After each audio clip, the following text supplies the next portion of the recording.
Family should be your sanctuary, the people who stand by you through thick and thin. That's what I always believed, what I taught my daughter Claire from the moment she was born. For 63 years, I lived by that principle, putting my family above everything else. But sometimes, the people closest to you are the ones who take advantage of your kindness the most. I never thought my own daughter would be the one to slam the door in my face, especially during Christmas, our most cherished family tradition. I never imagined she would choose her manipulative husband over her own mother. The same daughter who drives around in that gleaming black Range Rover she's so proud of, showing it off to her friends like it's some badge of honor. The Range Rover that sits in her driveway with my name on the title. Before we jump back in, tell us where you're tuning in from, and if this story touches you, make sure you're subscribed, because tomorrow, I've saved something extra special for you. I still remember Claire as a little girl, with pigtails and a gap-toothed smile, holding my hand as we walked through the park.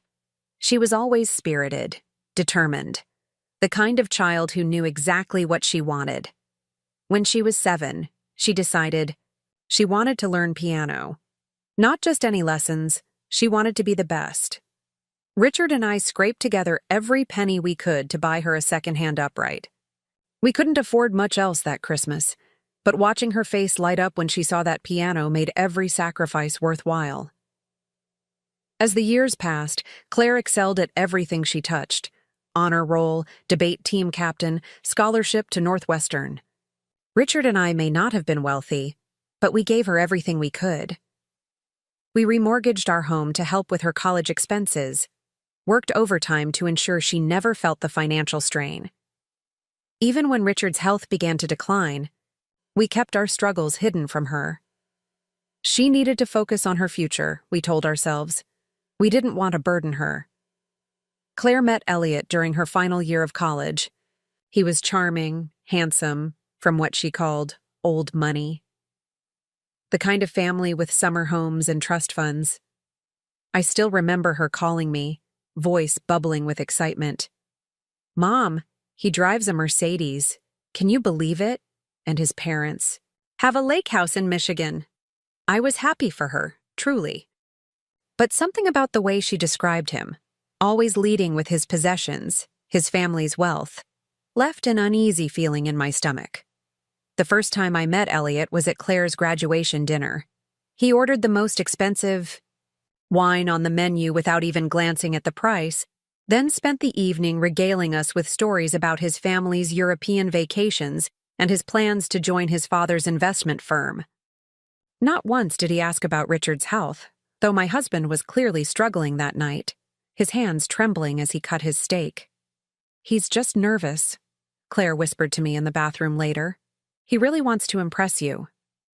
I smiled and nodded, not wanting to dampen her happiness.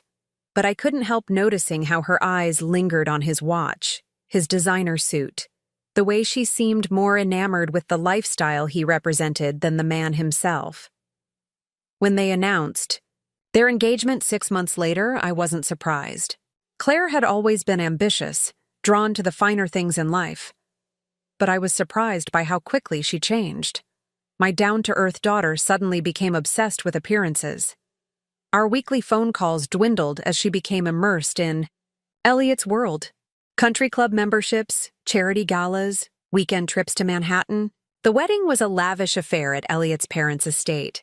300 guests, most of whom I'd never met. I felt out of place in my carefully chosen dress from Nordstrom, surrounded by women dripping in designer labels.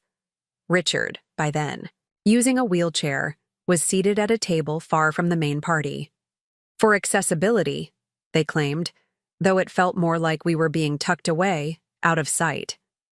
"You look beautiful, sweetheart," I told Claire as I helped adjust her veil. The wedding dress had cost more than our mortgage payment. She'd insisted on paying for it herself, though I suspected Elliot's family had stepped in. She barely acknowledged me, too busy texting her bridesmaids, ensuring everything was perfect. After the wedding, Claire and Elliot moved into a sleek, downtown condo, a gift from his parents. Our weekly dinners became monthly, then quarterly. When Richard's condition worsened, Claire visited less and less. "We're just so busy, Mom," she'd say. "Elliot's working on a huge deal." Or, "We have the Hendersons' charity gala this weekend." Always excuses, always prioritizing their social calendar over family. When Richard passed away 3 years ago, Claire flew in for the funeral but left immediately after. "Elliot has an important client meeting," she explained, hugging me briefly before slipping into her waiting Uber. I stood alone in our family home that night, surrounded by sympathy casseroles from neighbors who'd shown more kindness than my own daughter. The inheritance wasn't much: our modest home, Richard's life insurance policy, and the small nest egg we'd managed to save. Nothing compared to the wealth Claire had married into, but it was everything we had. I sold our home, unable to bear the emptiness without Richard, and moved into a small apartment closer to my sister Martha. That's when Claire suddenly became attentive again. She called regularly, invited me to lunch, seemed genuinely interested in my well-being. I was touched, thinking perhaps grief had reminded her of family's importance. How naive I was. "Mom," she said over brunch one Sunday, twirling her mimosa glass between manicured fingers, "Elliot and I have been thinking about upgrading our car collection." She emphasized the word collection as if to remind me of their wealth. "We found this gorgeous Range Rover, but with the house renovation and our trip to Bali next month, we're a bit stretched." I should have seen it coming, should have recognized the calculated kindness for what it was. But I was lonely, desperate to maintain my connection with my only child. "How much do you need, sweetheart?" I asked. The Range Rover cost nearly $110,000, almost a third of my entire inheritance from Richard. Claire assured me it was just a loan, that they'd pay me back once Elliot's year-end bonus came through. I knew deep down that money would never find its way back to me, but I agreed anyway. The dealership required the title be in the name of the person providing the funds, so the vehicle was registered in my name with Claire as a co-signer. "Just a formality," she said dismissively. For a while, things seemed better between us. Claire invited me to their renovated home for dinner occasionally, though these invitations always came with conditions. "Don't mention politics to Elliot's father," or "Please don't wear that blue sweater. It's a bit dated." Each request chipped away at my self-worth, but I complied, grateful for any time with my daughter. Then came the grandchildren, twins, a boy and girl named Maxwell and Madison, beautiful babies who rekindled my purpose. I offered to help with childcare, eager to be an involved grandmother. Claire accepted, though it quickly became clear I was viewed more as free labor than family. I was expected to follow their rigid parenting rules, feed the children their organic, locally sourced meals, and disappear when Claire and Elliot returned home. "The nanny usually leaves through the back door," Claire informed me on my first day. "It's less disruptive for the children." I was no longer mom, I was the help. Despite the hurt, I treasured those moments with my grandchildren. Maxwell had Richard's kind eyes, and Madison his stubborn chin. I would whisper stories about their grandfather as they drifted to sleep, determined they would know the man who would have adored them. Last Thanksgiving marked the beginning of the end. Claire and Elliot hosted at their home, a showcase of wealth rather than a family gathering. Elliot's parents, his sister Vivian and her husband, and a few of their closest friends, people I'd never met who worked at Elliot's firm. I brought my famous sweet potato casserole, a family recipe passed down from my grandmother. "Oh, Mom, you didn't need to bring anything," Claire said when I arrived, taking the dish with a tight smile. "We have the caterers handling everything." My casserole never made it to the table.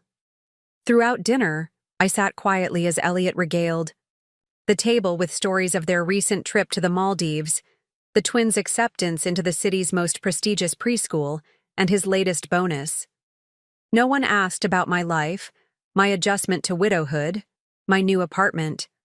I was invisible. When I mentioned that Martha and I had volunteered at a homeless shelter the previous weekend. Vivian's eyebrows shot up. How? Preparing and narrating this story took us a lot of time, so if you are enjoying it, subscribe to our channel. It means a lot to us. Now back to the story. Charitable, she murmured, exchanging glances with Claire. Later, I overheard them in the kitchen, voices low but clear enough. Your mother is so quaint, Vivian said with a laugh. The homeless shelter story? Really? I know, Claire replied, sighing. It's exhausting sometimes. She doesn't understand our world. Their world. As if I belonged to some different species, not the woman who had sacrificed everything for her daughter. The final straw came 3 weeks before Christmas. Claire called, her voice unusually hesitant. Mom, about the holidays. Elliot and I have decided to do something different this year.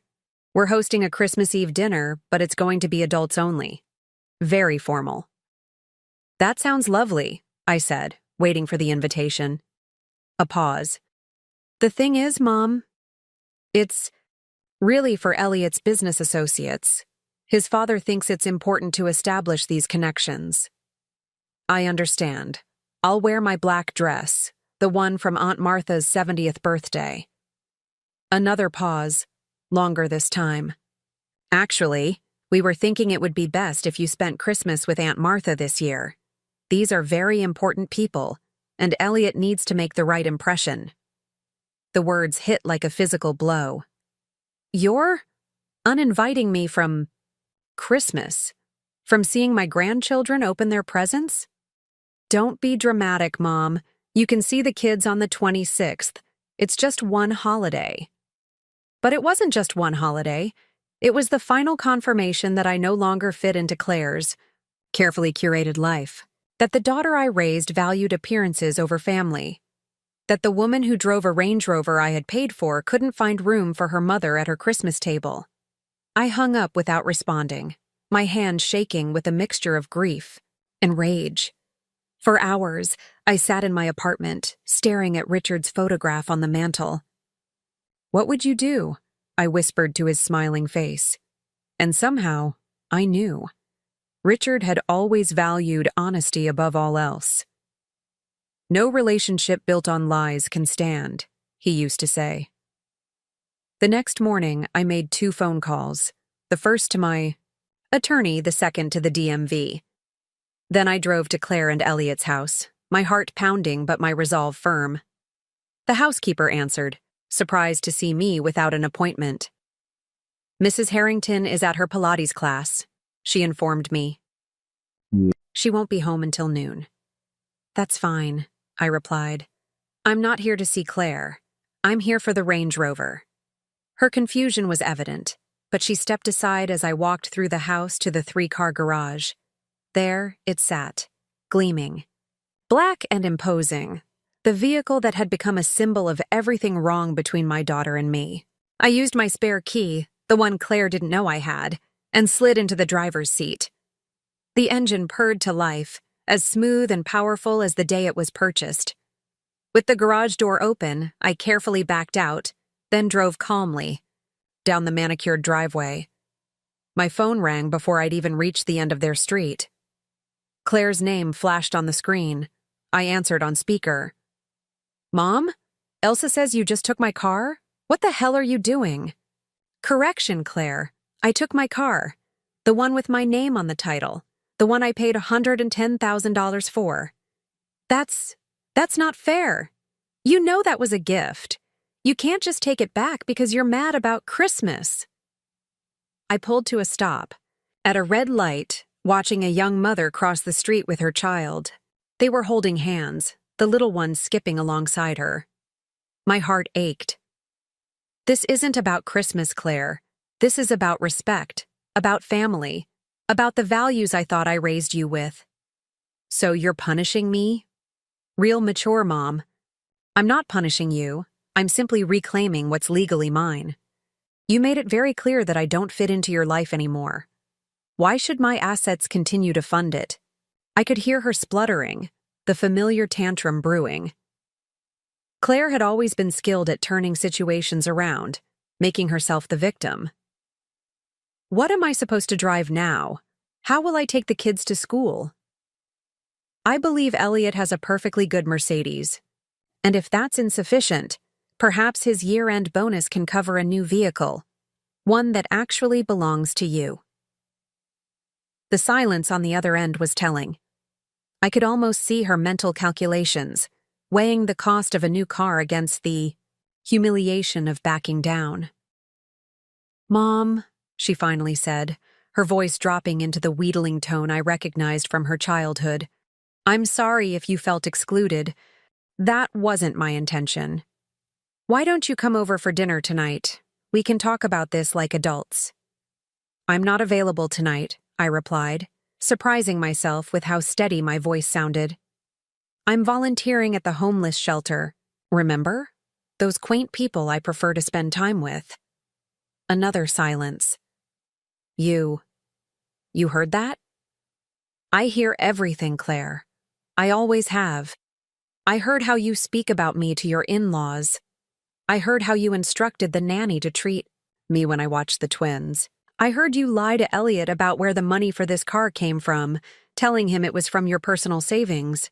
Mom, please, I can explain." "No need. Actions speak louder than words, and yours have been shouting for years. I'm simply, finally listening." I ended the call as I pulled into my attorney's office. Barbara was waiting for me, documents in hand. Not just the vehicle title, but a revised will, one that established a trust for Maxwell and Madison's education. A trust that could only be accessed when they turned 18, with no possibility of Claire or Elliot dipping into it beforehand. "Are you sure about this, Evelyn?" Barbara asked, watching me sign the papers. "It's a significant change." "Thought about Claire. About the little girl who once sat on Richard's shoulders at the county fair. About the teenager who brought home stray cats and begged to keep them.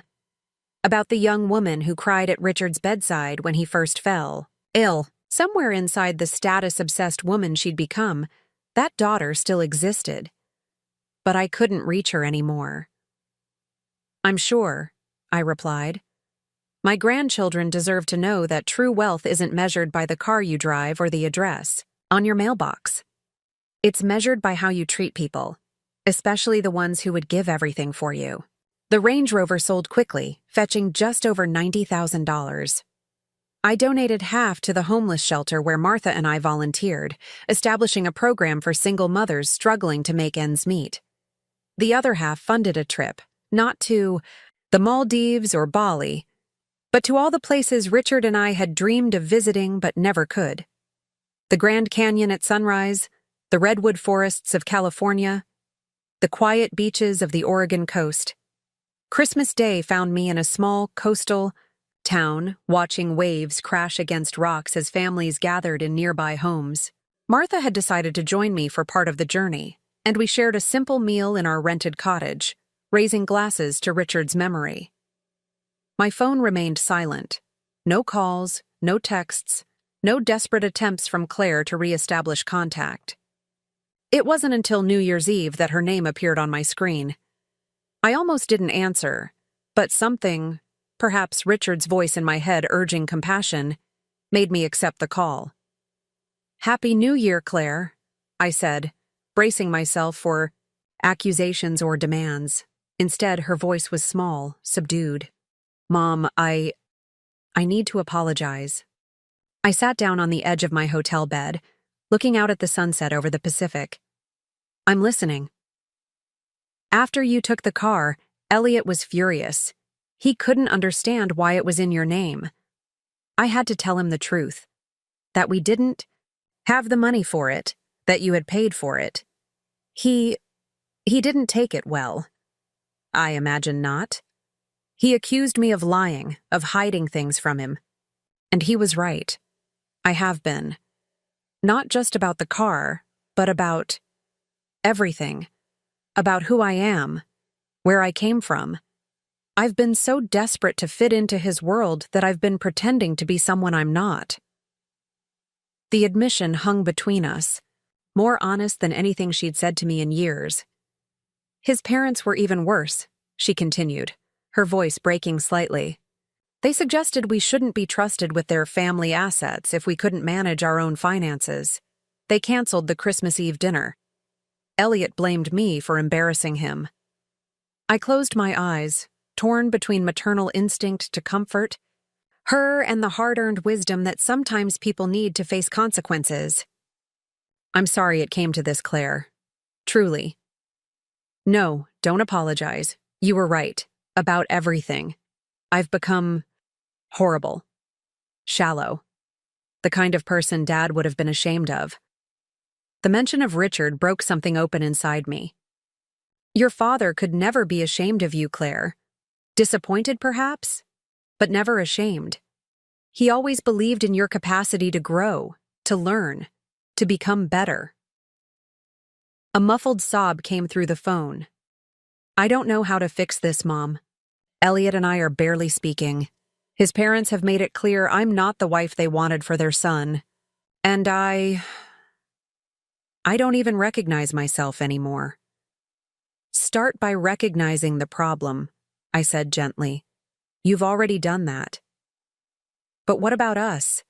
Can you ever forgive me for how I've treated you? For banning you from Christmas? For everything?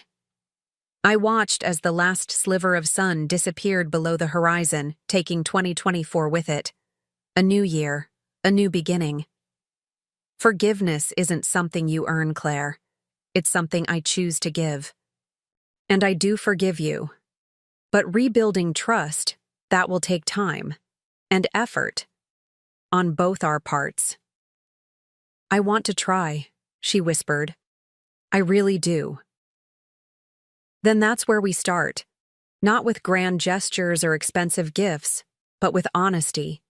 With remembering what matters. We talked for over an hour, more openly than we had in years. About Richard, about the twins, about the values we wanted them to grow up with. About Claire's marriage, and what, if anything, could be salvaged from it. About my journey along the coast and the perspective it had given me. 2 weeks later, I returned to find Claire waiting at the airport, alone. No Range Rover, no designer outfit, just my daughter in jeans and a sweater I'd given her years ago. She looked younger somehow, unburdened. The twins miss you, she said, as we hugged. They keep asking when Grandma is coming back. And Elliot? I asked carefully as we walked to the parking lot. She sighed, leading me to a modest Honda sedan I didn't recognize. We're trying, counseling twice a week. It's difficult. He's realizing his parents' approval isn't everything. I'm realizing appearances aren't either. I nodded, noting how she opened the car door for me, something the old Claire would have considered beneath her. I made a sweet potato casserole, she added as she started the engine. The one from great-grandma's recipe. It's not Thanksgiving, but I thought maybe we could start some new traditions. As we drove through familiar streets toward my apartment, I looked at my daughter's profile, seeing echoes of the child she had been, glimpses of the woman she might become. The road ahead wouldn't be easy. Trust, once broken, mends slowly. But we were moving in the right direction. Sometimes revealing the truth about who owns what, whether it's a luxury SUV or the narrative of your own life, is the first step toward reclaiming what really matters. The most valuable assets aren't the ones that sit in your driveway or hang in your closet.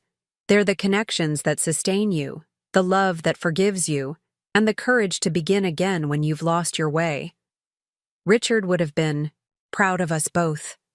The first few months after Richard's funeral were the hardest. Our modest 2-bedroom house, once filled with laughter and life, suddenly felt cavernous and cold. I would wake up reaching for him, my hand finding only empty sheets.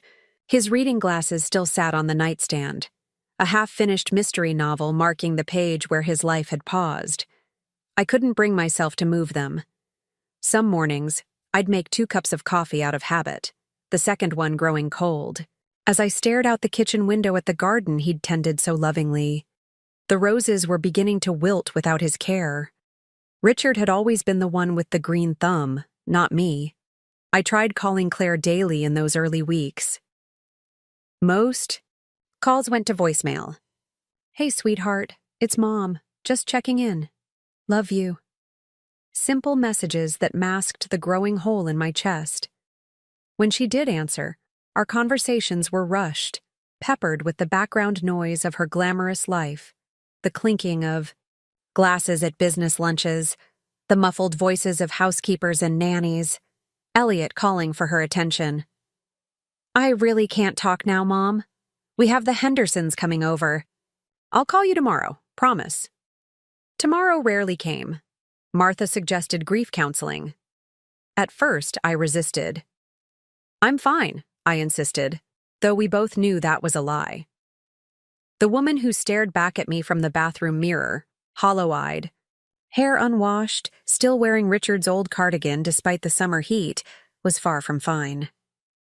Eventually, I relented, joining a support group at the community center 2 blocks from our house. 6 strangers united by loss. A young man whose wife died in childbirth. An elderly gentleman who'd lost his partner of 40 years. A teenage girl, silent and stone-faced, there only because her father made her come. We sat in a circle of metal folding chairs, clutching styrofoam cups of terrible coffee, sharing pieces of our broken hearts. "The hardest part," said Delia, a woman in her 70s who'd lost her husband to the same heart condition that took Richard, "is that the world expects you to move on after a few months. They stop bringing casseroles. They stop checking in. They get uncomfortable when you mention his name. Like grief has an expiration date." I nodded, thinking of Claire's discomfort whenever I mentioned her father. "My daughter acts like it's contagious," I admitted. "Like if she spends too much time with me, death might rub off on her." "My kids are the same," Delia replied, reaching over to squeeze my hand. "They think if they ignore it, pretend everything's normal, then it will be. They don't understand that normal doesn't exist anymore." That support group became my lifeline. Every Tuesday and Thursday, 2 hours of raw, honest conversation. No platitudes, no "he's in a better place now," or "at least he didn't suffer." Just truth. Pure, unvarnished acknowledgement of the gaping wound that loss leaves behind. Slowly, I began to heal. Not recover, not get over it, as Claire once tactlessly suggested, but learn to carry the grief rather than be crushed by it. 3 months after the funeral, I finally gathered the courage to tackle Richard's closet. Martha came over to help, bringing a bottle of his favorite whiskey. "For strength," she said, pouring 2 generous glasses. We worked in companionable silence, sorting his clothes into piles. Donate, keep, discard. His favorite flannel shirt still smelled faintly of him, a mixture of aftershave and that indefinable scent that was uniquely Richard. I buried my face in it, inhaling deeply, trying to commit the fragrance to memory before it faded forever. Martha pretended not to notice the tears staining the fabric. In the pocket of his Sunday jacket, I found a small velvet box. Inside was a delicate silver bracelet with a single charm, a tiny piano. The gift tag read, "For Claire, love, Dad."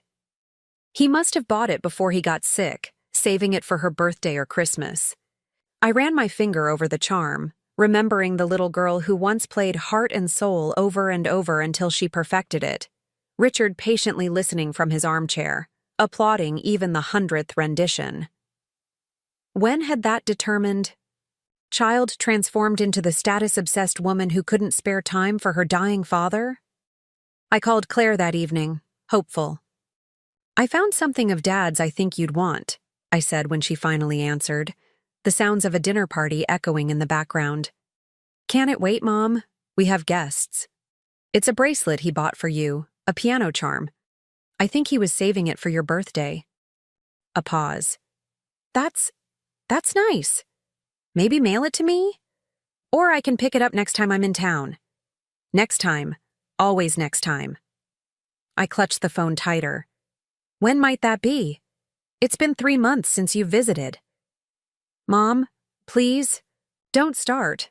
You know how busy we are. The twins are teething, Elliot's up for partner, and we're renovating the guest house. The guest house. For visitors they deemed worthy of their time. Not me. Of course, I said, the words tasting like ash. I understand. But I didn't. I couldn't fathom how the daughter we raised, the one who once cried over injured butterflies, could be so callously dismissive of her father's memory, her mother's loneliness. That night, I placed the bracelet in my jewelry box. Someday, perhaps Claire would want it. Someday, she might remember the father who'd treasured her, who'd worked 60-hour weeks to pay for her piano lessons, who'd built her a dollhouse by hand because we couldn't afford the one she'd seen in the fancy toy store downtown. As autumn crept in, painting the maple tree in our front yard brilliant shades of orange and gold, I faced another hurdle, selling the house. It was becoming increasingly clear that I couldn't manage it alone. The property taxes were steep, the maintenance overwhelming without Richard's handyman skills. More practically, every corner held memories that cut like glass. The hallway where he'd taught Claire to dance for her first formal. The back porch where he'd sit with his coffee every morning, watching birds at the feeder he'd built. The bedroom, where he'd taken his last breath, surrounded by medical equipment, but still finding the strength to smile, to squeeze my hand one final time. The realtor suggested staging the house, removing personal touches to make it more appealing to buyers. People want to envision their own lives here, not yours, she explained, gently but firmly directing me to take down family photos, to pack away Richard's collection of vintage cameras, to paint over the height markers charting Claire's growth on the kitchen doorframe. Each task felt like another small death, another piece of our history erased. When the house sold, quickly for slightly above asking price, I called Claire immediately. I've accepted an offer, I told her, expecting perhaps congratulations or at least acknowledgement of the emotional milestone. That's great, she replied, distracted. Did you get a good price? Not, are you okay? Not, do you need help packing? Just the bottom line, the dollar amount, as if 40 years of memories could be quantified so neatly.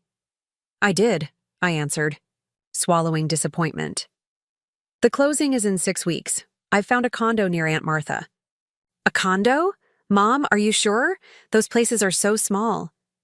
It's just me now, I reminded her, unable to keep the edge from my voice. I don't need much space. Well, if you're happy, she said dismissively. Oh, before I forget, Elliot and I are hosting a dinner party next Friday. Some really important clients from Japan. Very exclusive. You should come. The invitation caught me off guard. After months of declined calls and rushed conversations, this sudden inclusion seemed suspicious. Still, hope flickered. Perhaps? Claire was finally emerging from her self-absorbed bubble, remembering she had a mother who loved her. I'd love to, I said, trying to temper my enthusiasm. What time should I arrive? 7 sharp. And Mom, wear something. Current. These people are very traditional, very image-conscious. Maybe that black dress you wore to Cousin Jenny's wedding? That was nice. The black dress was 8 years old, purchased for a family wedding Claire had barely deigned to attend, claiming she and Elliot had a conflict with a charity gala. But it was my nicest outfit, classic and well-made. Of course, sweetheart. I'll see you Friday. I spent the week packing, sorting through decades of accumulated possessions, deciding what to keep, what to donate, what to offer Claire. I set aside Richard's watch for Maxwell, his first edition Hemingway collection for when the twins were older. Family heirlooms not valuable in dollars, but rich in history. The china teacups my grandmother had brought from England. The hand-carved chess set Richard's father had made during the Depression. I called Claire twice to ask if she wanted to look through things before the estate sale, but she was swamped with preparations for the dinner party. I tried not to take it personally. Friday evening, I dressed carefully. The black dress still fit, though a bit more snugly than before. Grief had a way of settling around my middle, comfort food becoming exactly that, a temporary solace, in a world gone sideways. I added Richard's mother's pearl necklace, a spritz of the perfume he'd given me for our last anniversary, a quick application of lipstick. The woman in the mirror looked tired but presentable. Not glamorous, not fashionable by Claire and Elliot's standards, but dignified. Real. Claire and Elliot's home was in Lakeview Heights, an exclusive gated community where houses weren't called houses but estates, or manors. Their particular showpiece was a modernist structure of glass and steel, perched on a hill overlooking the lake. Architecturally impressive, but cold, lacking the lived-in warmth of a true home. A uniformed valet took my car, my sensible, well-maintained Honda Civic that Richard and I had purchased 6 years earlier. I felt a flash of self-consciousness as it was parked between a Jaguar and something sleek and European I couldn't even identify. The housekeeper answered the door, a young woman with kind eyes who'd been with them since the twins were born. "Mrs. Harrington," she greeted me warmly. "So nice to see you again. The guests are gathering in the main lounge." I followed her, through the marble-floored entrance hall, past the formal dining room where an elaborate table was set for at least 20, into what Claire called the lounge, a vast open space with floor-to-ceiling windows overlooking the water.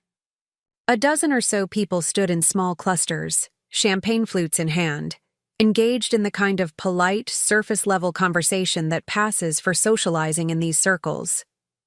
I spotted Claire immediately, radiant in a red designer dress that probably cost more than my monthly pension. She was speaking animatedly to an older Japanese gentleman, her hand resting casually on Elliot's arm. Her husband looked every inch the successful young executive in his tailored suit, his carefully cultivated expression of interested engagement. They were a striking couple, I had to admit. Polished, attractive, the very picture of affluence and success. Claire saw me hovering uncertainly at the edge of the room and excused herself, gliding over with a practiced smile. "Mom, you made it," she said, air-kissing my cheek. Her perfume was expensive, her makeup flawless. "Come meet Mr. Tanaka. He's considering a major investment with Elliot's firm." Now the invitation made sense. I was window dressing, part of the carefully constructed image they wanted to project. Family values, 3 generations, tradition. I allowed myself to be led toward the Japanese businessman, forcing a smile even as disappointment settled in my stomach. "Mr. Tanaka, this is my mother, Evelyn Harper." Claire introduced me with a subtle emphasis on mother, as if reassuring him I wasn't some random older woman who'd wandered in off the street. The gentleman bowed slightly. "A pleasure, Mrs. Harper. Your daughter tells me you have recently sold your home?" "Yes," I confirmed, somewhat surprised Claire had mentioned it. "After my husband passed, it seemed the right time for a change." Mr. Tanaka nodded solemnly. "In Japan, we believe the older generation should always be honored, cared for. Your daughter speaks very highly of you." "Does she?" I thought, but didn't say. Instead, I nodded politely. "Family is everything." "Indeed," he agreed.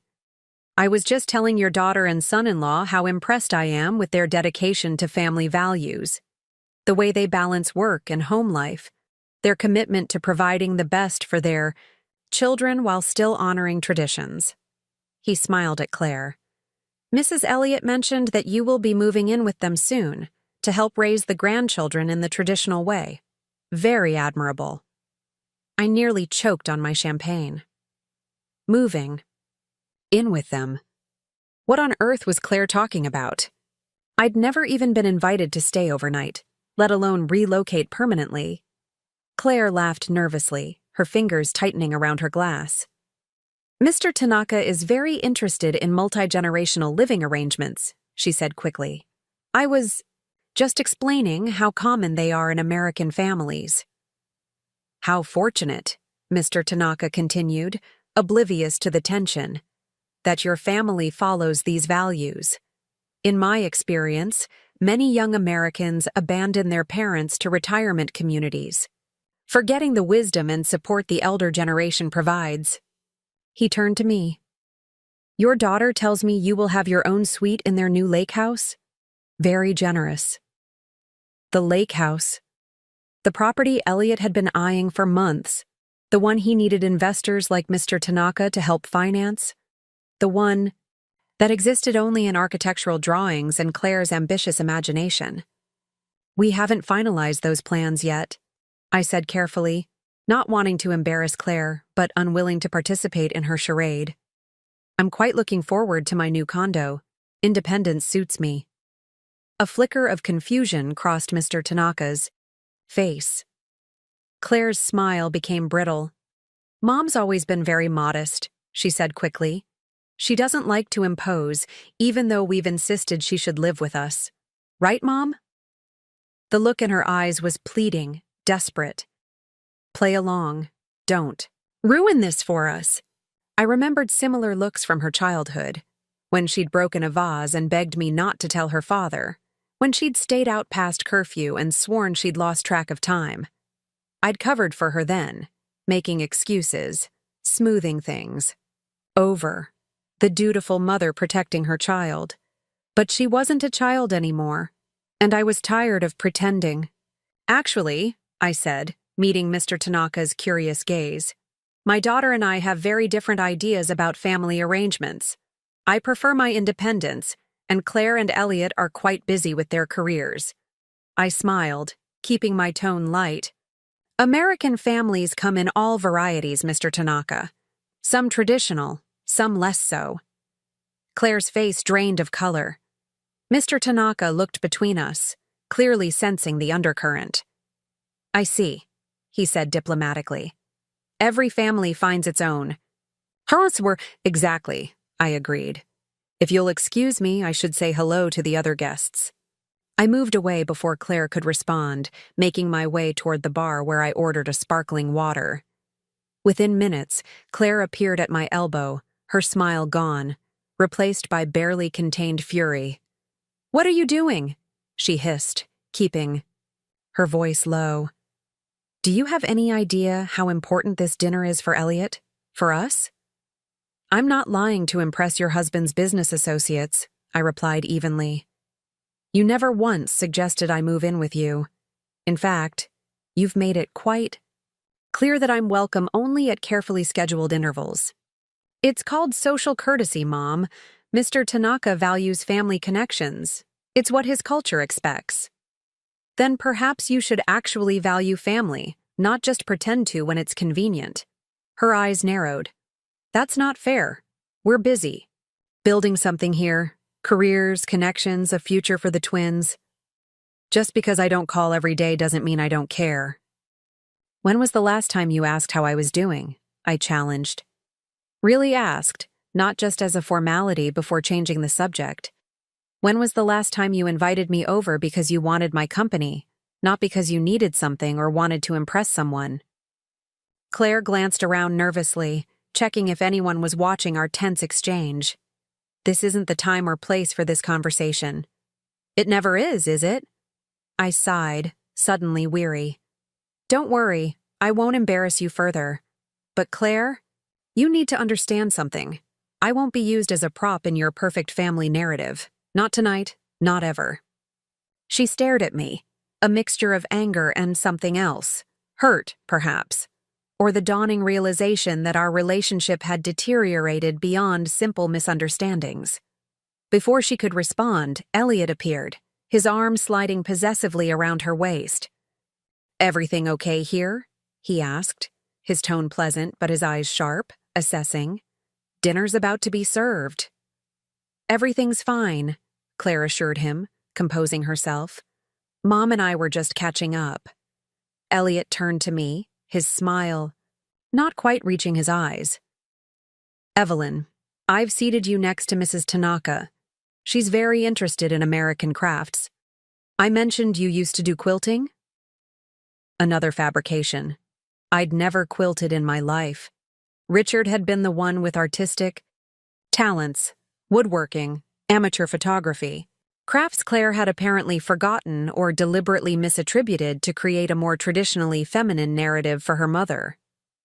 "I'm afraid you're mistaken," I said, matching his artificial smile. "Richard was the artist in our family. I can barely sew a button." A flash of annoyance crossed his face. "Well, I'm sure you'll find something to discuss with her. Arts, gardening, grandchildren, the usual topics." The usual topics. As if I were a stock character in their production. The harmless grandmother? Limited to safe, unthreatening subjects appropriate for a woman of my age and status. Not politics, not business, not anything that might suggest I had thoughts or opinions worth considering. "I'm sure we'll manage," I replied, resisting the urge to inform him that before retirement, I'd managed the accounting department for a medium-sized manufacturing company, negotiating contracts and overseeing a staff of 15. That, I read, 3 newspapers daily, followed world events closely, and had opinions on everything from market fluctuations to Middle Eastern politics. That I was, in short, a fully realized human being, with interests far beyond the reductive categories he'd assigned me. Dinner was an elaborate affair, 7 courses, each paired with a specific wine, served by staff who appeared and disappeared with choreographed precision. I was seated between Mrs. Tanaka, who spoke limited English, and one of Elliot's colleagues, a balding man who spent the entire meal talking over me to the investment banker across the table.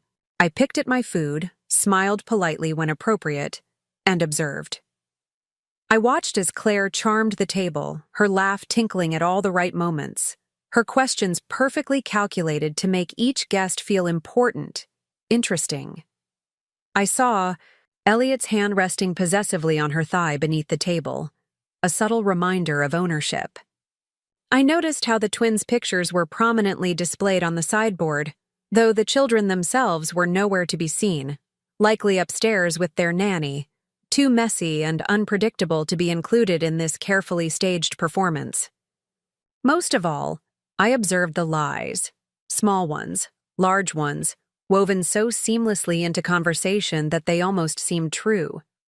Elliot describing their recent family vacation to Aspen, omitting that Richard had been in hospice at the time. Claire mentioning her hands-on approach to parenting, when I knew she employed a full-time nanny and part-time household manager. Both of them creating a fiction of familial closeness with me that bore no resemblance to reality. By the time dessert was served, an elaborate matcha-infused confection that looked more like architecture than food, I'd made up my mind. I excused myself quietly, thanking my dinner companions, and slipped away to find my coat.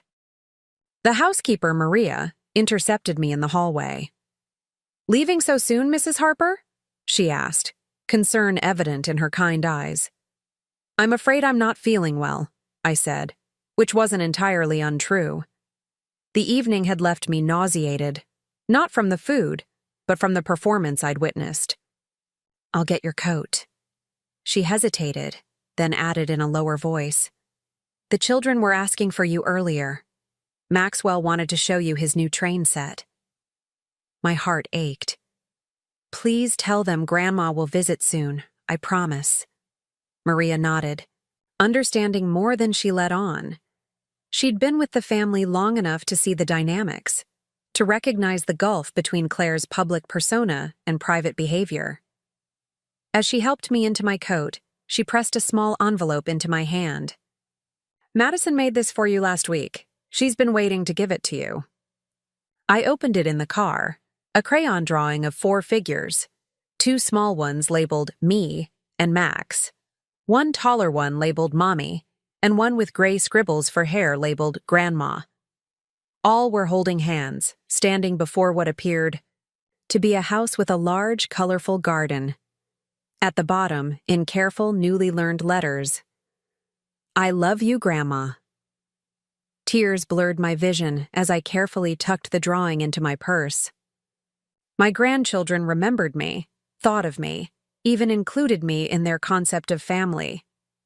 Despite the infrequent visits, despite Claire's efforts to maintain distance, they still felt connected to me. There was hope in that small crayon drawing. Hope that perhaps the next generation wouldn't inherit the status-obsessed values their parents embraced. The following morning, Claire called, her voice clipped with barely contained anger. "You left without saying goodbye. The Tanakas noticed. It was embarrassing." "I wasn't feeling well," I replied, which still wasn't a lie. The entire evening had left me feeling ill, physically, emotionally, spiritually drained. "You could have at least made an excuse to me or Elliot. Do you have any idea how it looked, my own mother sneaking out like that? About as bad as it looked when you lied about me moving in with you? Or made up hobbies for me to seem more traditional?" She sighed dramatically. "That was just conversation, Mom. Social lubricant. Everyone does it." "I don't," I said firmly. "And the Claire I raised didn't either. What happened to the girl who couldn't tell a lie without her ears turning red? The one who once confessed to stealing a candy bar because the guilt was too much to bear?" "I grew up," she snapped. "I learned how the real world works. Sometimes you have to present things in the best possible light to get ahead. Even if it means using your mother as a prop? Inventing a relationship that doesn't exist? You're overreacting. It was one dinner party." "It's not about the dinner party, Claire. It's about everything. The way you've distanced yourself since your father died. The way you only call when you need something. The way you've embraced values that are completely counter to how we raised you." A long silence followed. When she finally spoke, her voice was cooler, more controlled. "I'm sorry you feel that way, but this is my life now. Elliot, the twins, our social circle. This is the world I've chosen. If you can't support that, can't play your part without making judgments, then maybe it's better if we take a step back." "My part?" I echoed, hurt giving way to incredulity. "What exactly is my part in your perfect life, Claire? Silent benefactor? Occasional babysitter? Holiday ornament to be displayed when convenient and tucked away when not?" "That's not fair." "No, it's not," I agreed. "None of this is fair. It's not fair that your father died believing his only child was too busy to sit with him during his final days. It's not fair that I've spent months grieving alone while you've been too concerned with appearances to offer genuine support. And it's certainly not fair that you expect me to participate in your charade of family values when you've shown so little respect for actual family." Another silence, this one heavier, charged with years of unspoken resentments. "I need to go," Claire finally said. "The twins have swim class." "Of course they do," I replied, not bothering to hide the bitterness. "Give them a kiss from Grandma, if you can fit that into your schedule." She hung up without responding. I sat in my half-packed living room, surrounded by cardboard boxes and bubble wrap, feeling hollowed out. This wasn't how it was supposed to be. Richard and I had imagined our golden years filled with grandchildren's laughter, family Sunday dinners, holiday traditions passed down. We'd planned to be involved, supportive parents and grandparents, not inconvenient afterthoughts in our daughter's curated life. That afternoon, I called my attorney Barbara, a sensible woman who'd handled Richard's will and had become something of a friend in the process. "I need to make some changes," I told her. "To my will, my financial arrangements, everything." "Significant changes?" she asked, her tone carefully neutral. "Yes," I confirmed. "Very significant. How soon can we meet?" 2 days later, I sat in her office, signing documents that would reshape my family's future. The house proceeds, Richard's life insurance, our modest investments, all would now go into a trust for Maxwell and Madison, accessible only when they turned 25, with specific provisions for education and health care, but strict protections against early access by their parents. A small monthly stipend would be provided to Claire, enough to help but not enough to fund the extravagant lifestyle she and Elliot pursued. Are you sure about this? Barbara asked as I signed the final document. It's a major departure from your previous arrangements. I thought of Claire at the dinner party, using her father's memory to impress strangers. I thought of the years of growing distance, of phone calls ignored, of the way she'd rushed through Richard's funeral, eager to return to her real life. I thought of the little girl who once treasured family above all, who'd made father's day cards with such care, who'd insisted on helping me bake cookies for the neighbors every Christmas. I'm sure, I said, my voice steady despite the ache in my heart. My grandchildren should know that true wealth isn't measured in luxury cars or exclusive addresses. It's measured in how you treat the people who love you unconditionally.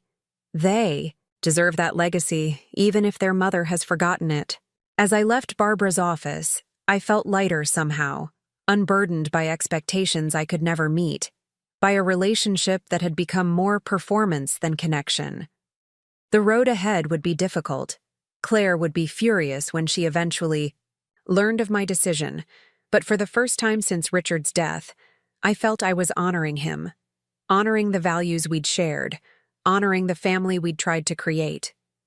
What I couldn't have known then was how soon those values would be tested, how quickly the facade Claire and Elliot had constructed would begin to crack, and how a single Range Rover would become the catalyst for everything that followed. Life settled into a new routine after I moved into the condo. The space was smaller, but bright and manageable, with a balcony overlooking a small community garden. Martha lived just 3 doors down, close enough for impromptu coffee mornings, but not so close we felt on top of each other. I joined a book club at the local library, volunteered twice a week at the community kitchen, and slowly, carefully, began building a life without Richard, without Claire's constant disappointments. It wasn't the retirement we had planned, but it had its own quiet dignity, its own small pleasures.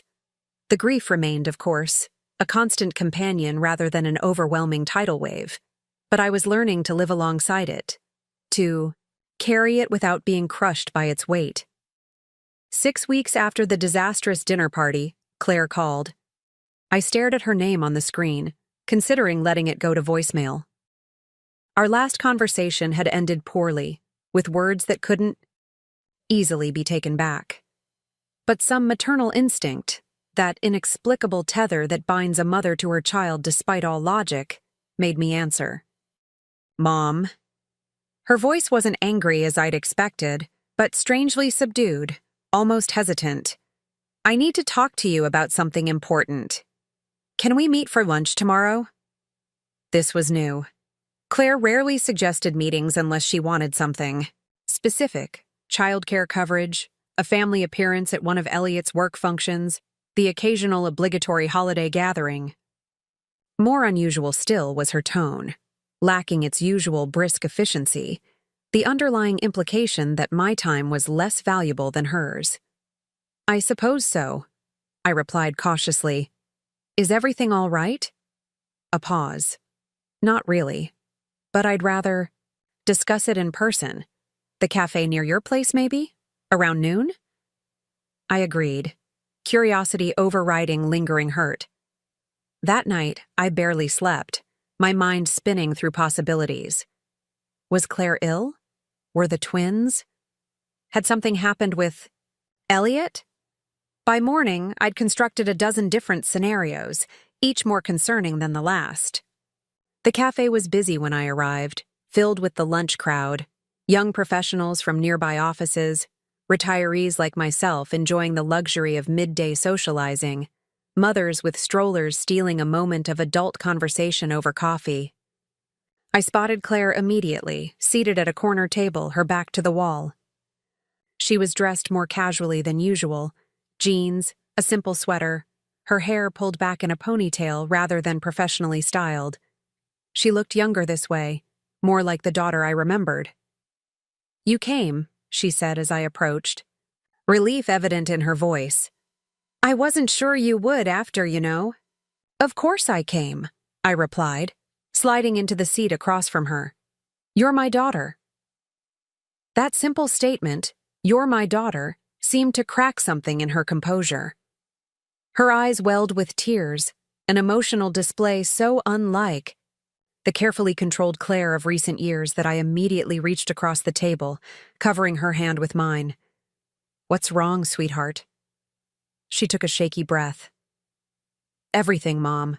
Everything's falling apart." The story emerged slowly, between sips of lukewarm tea and half-eaten sandwich bites. The Tanaka investment had fallen through, not because of my early departure from the dinner party, as I'd feared, but because of what came after. Mr. Tanaka, impressed by my candor, had made casual inquiries about Elliot's firm, about the lake house project, about the family values so prominently displayed. What he discovered didn't match the narrative Elliot had crafted. The financial projections were exaggerated, Claire admitted, her voice barely above a whisper. Elliot told me it was just standard business practice, presenting the best-case scenario to attract investors. But Mr. Tanaka's people dug deeper, found inconsistencies. It wasn't just the lake house. The entire foundation of their glamorous life was crumbling.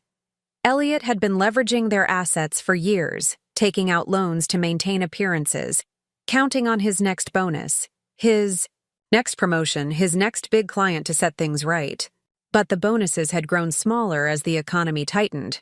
The promotion had gone to a colleague with better connections, and the big clients were increasingly hesitant, sensing something off in Elliot's desperate eagerness. "How bad is it?" I asked quietly. Claire's laugh was hollow, empty of humor. "Bad enough that we've let the housekeeper go. Bad enough that Elliot's parents are suddenly too busy to take our calls. Bad enough that I've started looking at public school options for the twins." Public school.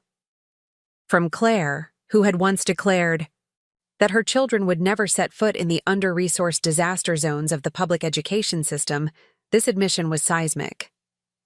"We're not bankrupt," she continued, absently shredding her napkin into tiny pieces. "Not yet. But we're going to have to downsize dramatically. Sell the house, maybe move to a different neighborhood. Elliot might have to consider positions at smaller firms, ones that don't require the same appearance standards." I listened, resisting the urge to say I told you so. What good would that do now? Instead, I asked the question that had been hovering since she called. "Why are you telling me this, Claire? What do you need from me?" She looked up, surprised. "Need? I'm not asking for money if that's what you think." "Then what?" Her eyes, so like Richard's, met mine directly for perhaps the first time in years. "Advice, I guess. Support. You and Dad never cared about all the things Elliot and I got caught up in. The right address, the right schools, the right social circle. You were happy with enough, not always chasing more.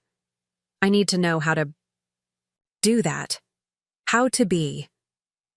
She hesitated, searching for the word. Authentic again. Authentic. Such a simple request, yet so profound. My daughter, who had spent years crafting a carefully curated image, was asking how to be real. "It starts with honesty," I said gently. "With yourself, with Elliot, with the twins. No more pretending to be something you're not. No more measuring your worth by what you own or who you know." She nodded, wiping away a stray tear. Elliot's struggling with that part. He grew up with certain expectations. His father's approval was always tied to achievement, to status. The idea of stepping back, of living more modestly. It feels like failure to him.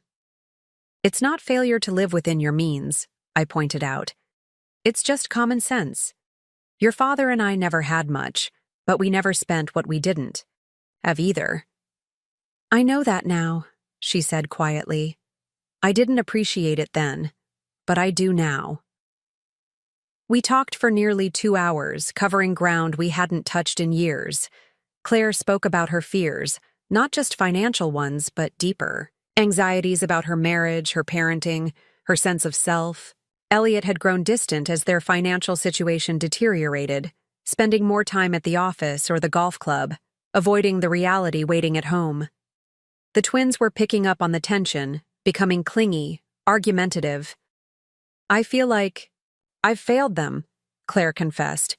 I've been so focused on giving them everything that I forgot to teach them what actually matters.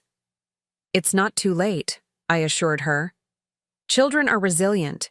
They don't need designer clothes or exclusive schools. They need security, consistency, love. You can still give them that. As our lunch ended, Claire hesitated, then asked the question I could see had been weighing on her. Can I bring the twins over this weekend? They miss you. And I think I miss you too, Mom. The simple admission brought tears to my eyes. I'd love that, I said, squeezing her hand. More than anything. That Saturday morning, I woke early, filled with nervous energy. I baked blueberry muffins, Maxwell's favorite, and set out art supplies for Madison, who at 4 was showing signs of Richard's artistic talent. I arranged and rearranged the living room furniture, wanting everything to be perfect for this tentative reestablishment of family connections. They arrived precisely at 10, Claire parking her glossy black Range Rover in the visitor's spot outside my building. The twins tumbled out, racing toward me with squeals of, "Grandma, Grandma," that healed something broken inside me. I knelt down, gathering them into my arms, inhaling the sweet scent of childhood, shampoo and syrup, and that indefinable essence that only grandparents seem to notice. You've both grown so much, I marveled, and it was true. In the months since I'd seen them last, Maxwell had shot up an inch or more, his baby roundness giving way to a little boy's lankiness. Madison's formerly wispy hair now hung in proper curls, her face thinning out to reveal the distinctive cheekbones that had graced Richard's side of the family for generations. I lost a tooth, Maxwell announced proudly, displaying the gap in his smile.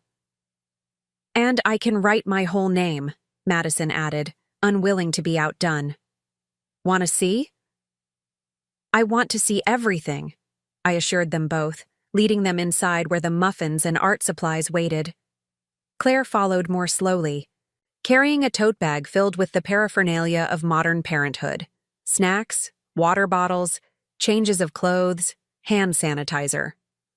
Thanks for having us, she said, her tone carrying a formality that suggested she still wasn't entirely comfortable with our new dynamic. You don't need to thank me, I replied. This is what family does.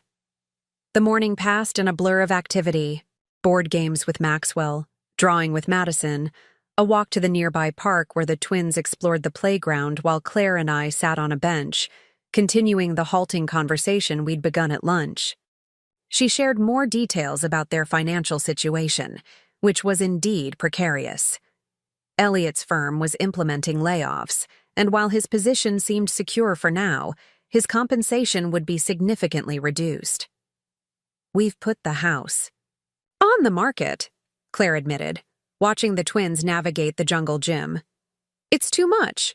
The mortgage, the maintenance, the property taxes.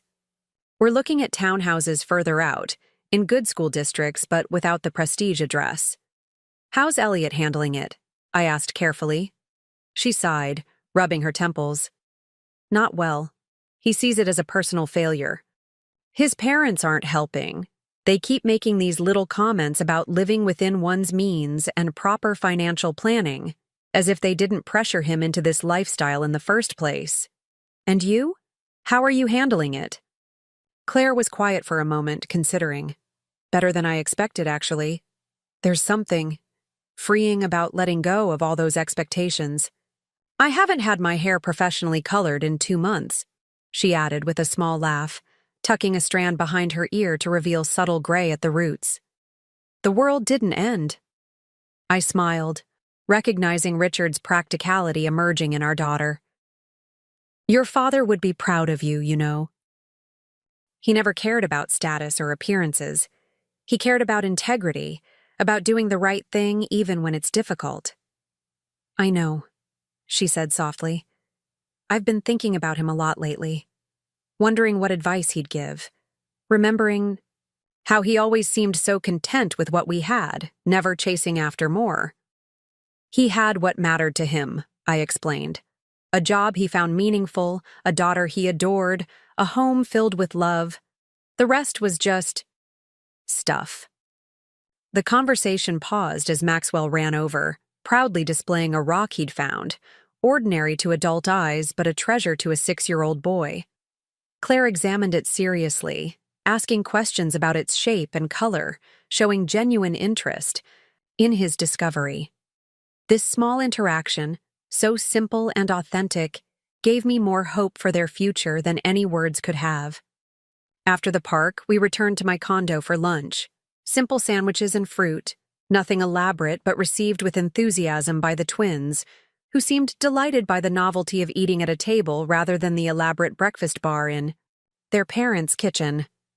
Claire helped with the preparation, moving around my small kitchen with growing ease, finding plates and napkins without having to ask. It felt natural, the way family should be. As the twins settled on the living room floor with books after lunch, Claire lowered her voice. "There's something else I wanted to talk to you about. Something I'm not proud of." I waited, sensing the importance of whatever confession was coming. "The Range Rover," she began, glancing toward the window where her vehicle was visible in the parking lot. I wasn't entirely honest about it. This didn't surprise me. The luxury SUV had always seemed incongruous with their stated financial situation, even before Claire had revealed their mounting debts. "Elliot and I couldn't really afford it," she continued. "Not with everything else. The house, the twins, preschool, the club memberships.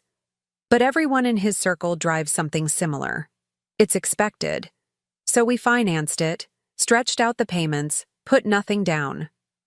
I nodded, wondering where this was leading. "We're 3 months behind on the payments," she admitted, her voice barely above a whisper. "The bank is threatening repossession. If that happens, Elliot's colleagues will notice. His parents will notice. Everyone will know we're not managing." Ah, there it was. The real reason for the renewed relationship, the family visit, the heart-to-heart conversations. Not simple reconciliation, but necessity. Claire needed something from me. Not just emotional support, but financial assistance. "How much are the monthly payments?" I asked, keeping my tone neutral. $1,200, she replied, unable to meet my eyes. "Plus we need to catch up on the $3,600 we're already behind. Nearly $5,000 just to maintain appearances, to keep the neighbors, the colleagues, the in-laws from knowing that the carefully constructed facade was crumbling."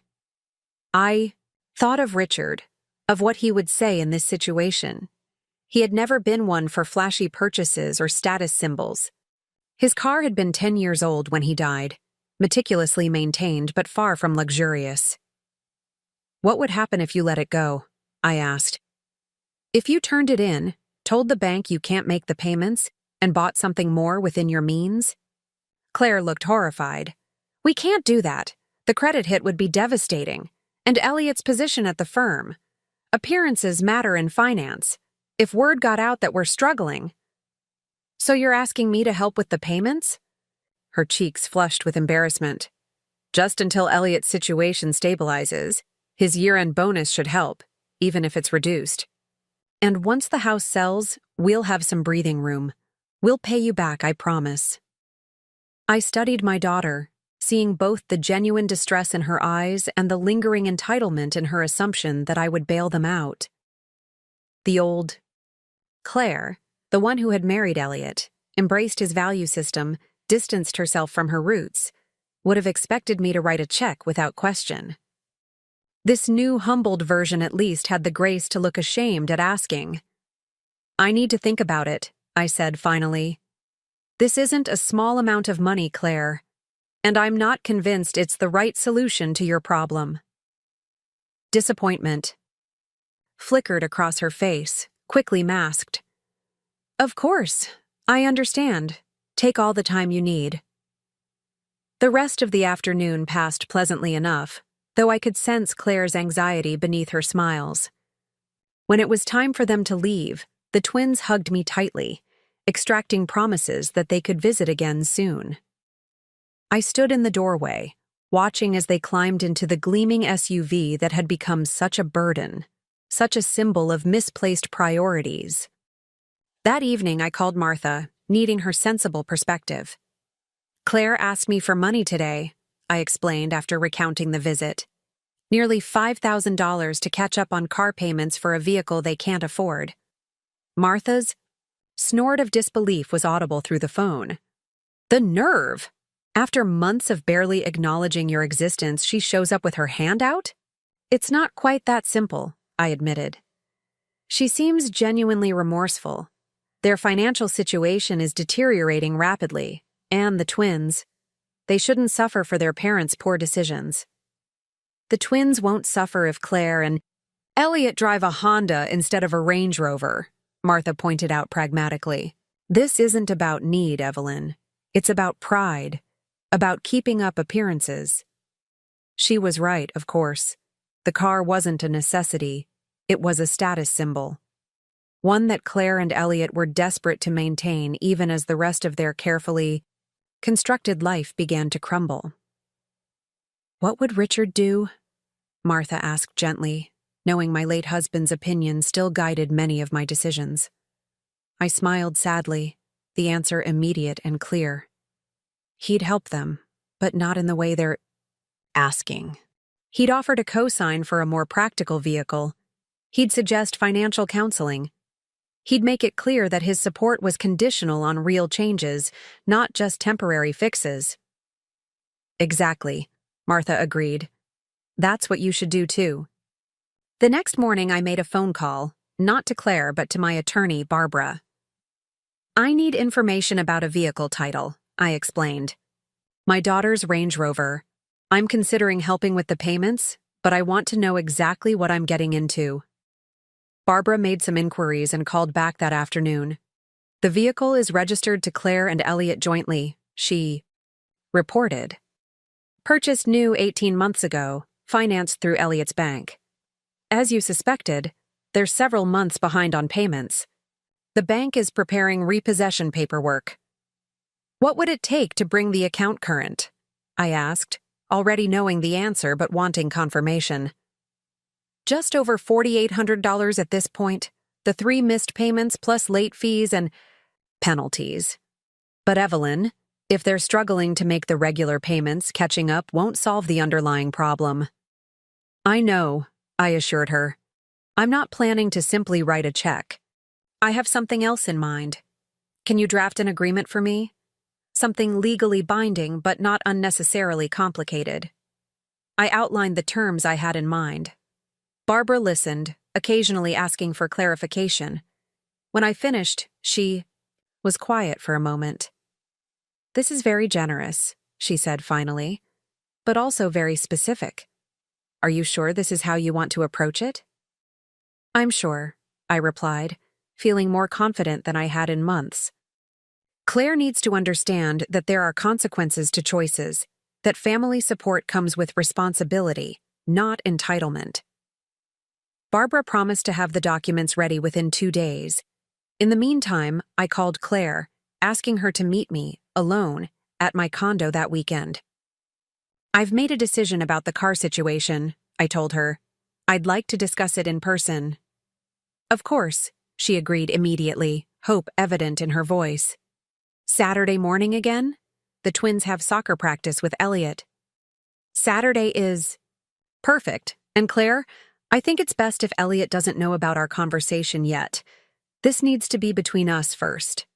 She hesitated, then agreed, clearly puzzled but unwilling to question anything that might jeopardize the financial assistance she so desperately needed. Saturday dawned clear and bright, one of those perfect autumn days that hint at winters. Approach without surrendering summer's warmth entirely. I spent the morning preparing, reviewing the documents Barbara had delivered, making fresh coffee, arranging everything in neat stacks on the dining table. I wanted the conversation to be businesslike, clear, without the emotional complications that might cloud Claire's understanding of what I was offering. She arrived precisely at 10, dressed casually again, but with subtle traces of the polished Claire I'd grown accustomed to. her nails freshly manicured, her makeup skillfully applied to look natural rather than obvious. She hugged me briefly, her eyes immediately darting to the papers on the table. "Is that about the car?" she asked, unable to contain her curiosity. "It is," I confirmed, gesturing for her to sit. "Coffee? Or would you prefer tea?" She accepted coffee, more out of politeness than desire, her attention focused on the documents she couldn't quite read from her position. I took my time, pouring the coffee, adding the precise amount of cream she preferred, arranging cookies on a plate neither of us would touch. Finally, I sat across from her, hands folded on the table. "I've decided to help with the Range Rover situation," I began, watching.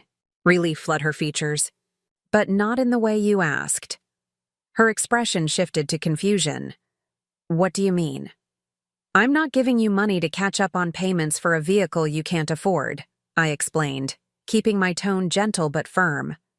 "That would solve the immediate problem, but not the underlying issue." Disappointment replaced confusion. "So you're not helping after all." "I didn't say that." I pushed one of the documents toward her. "I'm offering to pay off the Range Rover entirely, not just the back payments, the entire remaining balance, approximately $82,000 according to Barbara's research." Claire's eyes widened in shock.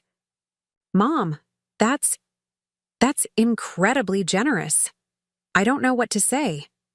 "You should read the entire agreement before you say anything," I advised, tapping the document. "There are conditions." She pulled the paper closer, scanning the first page, then the second, her expression changing as she absorbed the terms. When she looked up, her bewilderment was evident. "You want to pay off the car, but the title would be transferred solely to you?" "I don't understand." "It's simple," I said, meeting her gaze steadily. "I'll pay off the vehicle, taking over ownership. In return, I'll allow you and Elliot to continue using it, provided you meet certain conditions." "What conditions?"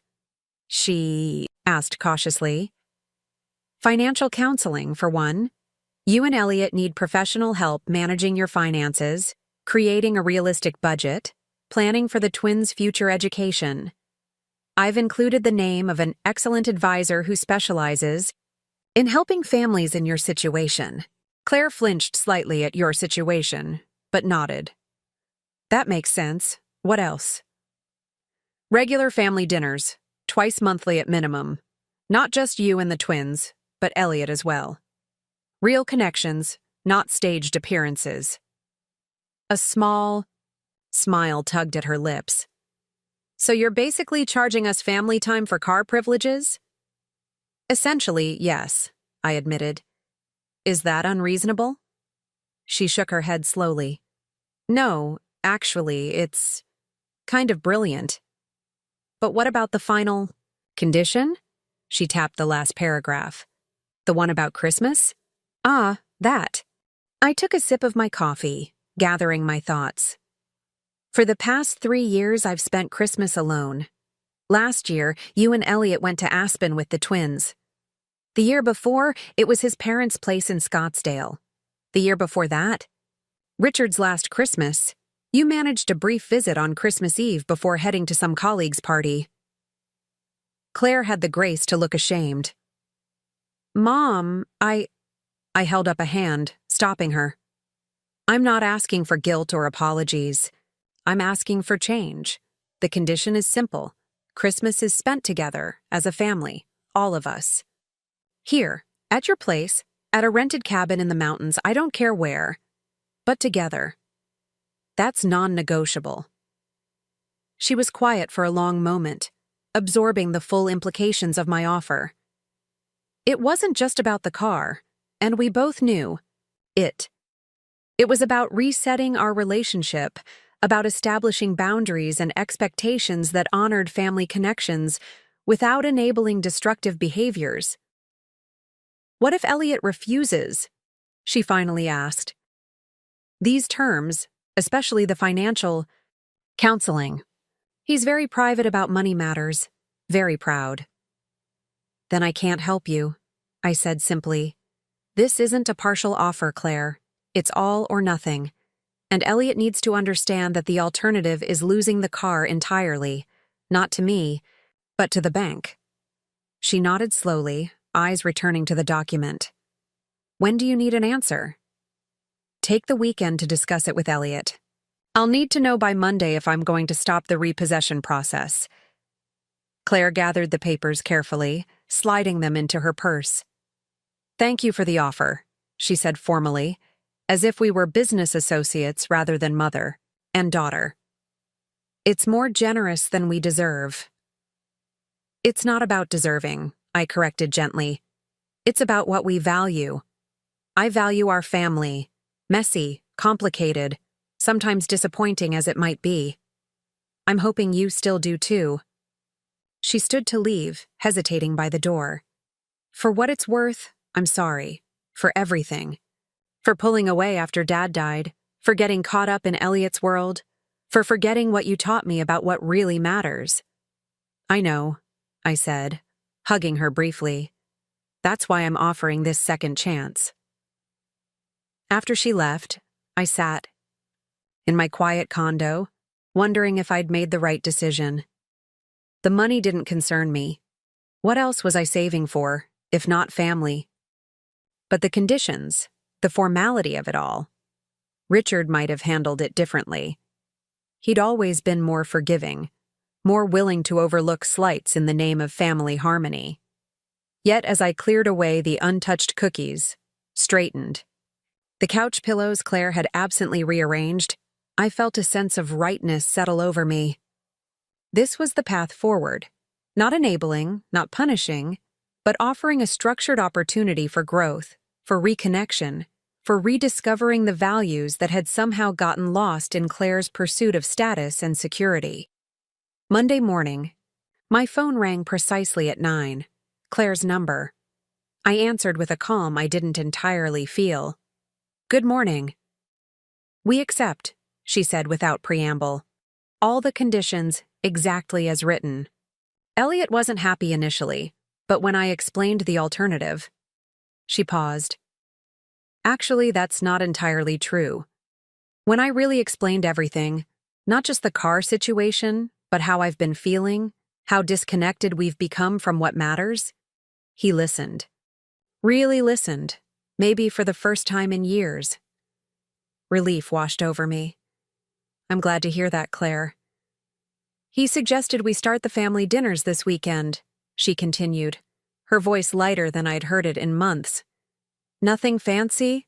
Just takeout pizza and board games with the twins. Would that work for you? That sounds perfect, I assured her. Absolutely perfect. We discussed logistics briefly, how the title transfer would work, when we'd meet with the financial advisor, practical details that needed addressing. But as the conversation wound down, Claire added something unexpected. One more thing, Mom. About Christmas. Yes? I asked cautiously, hoping she wasn't already trying to renegotiate. We want to host at our place this year. Assuming we've sold the house by then, it will be our last Christmas there. A proper farewell to that chapter of our lives. Would that be all right with you? I felt tears prick behind my eyelids, unexpected emotion welling up at this simple invitation. Yes, I managed. That would be lovely. Good, she said, satisfaction evident in her voice. Oh, and Elliot wants you to know one thing. What's that? The Range Rover? He's actually relieved to be giving it up.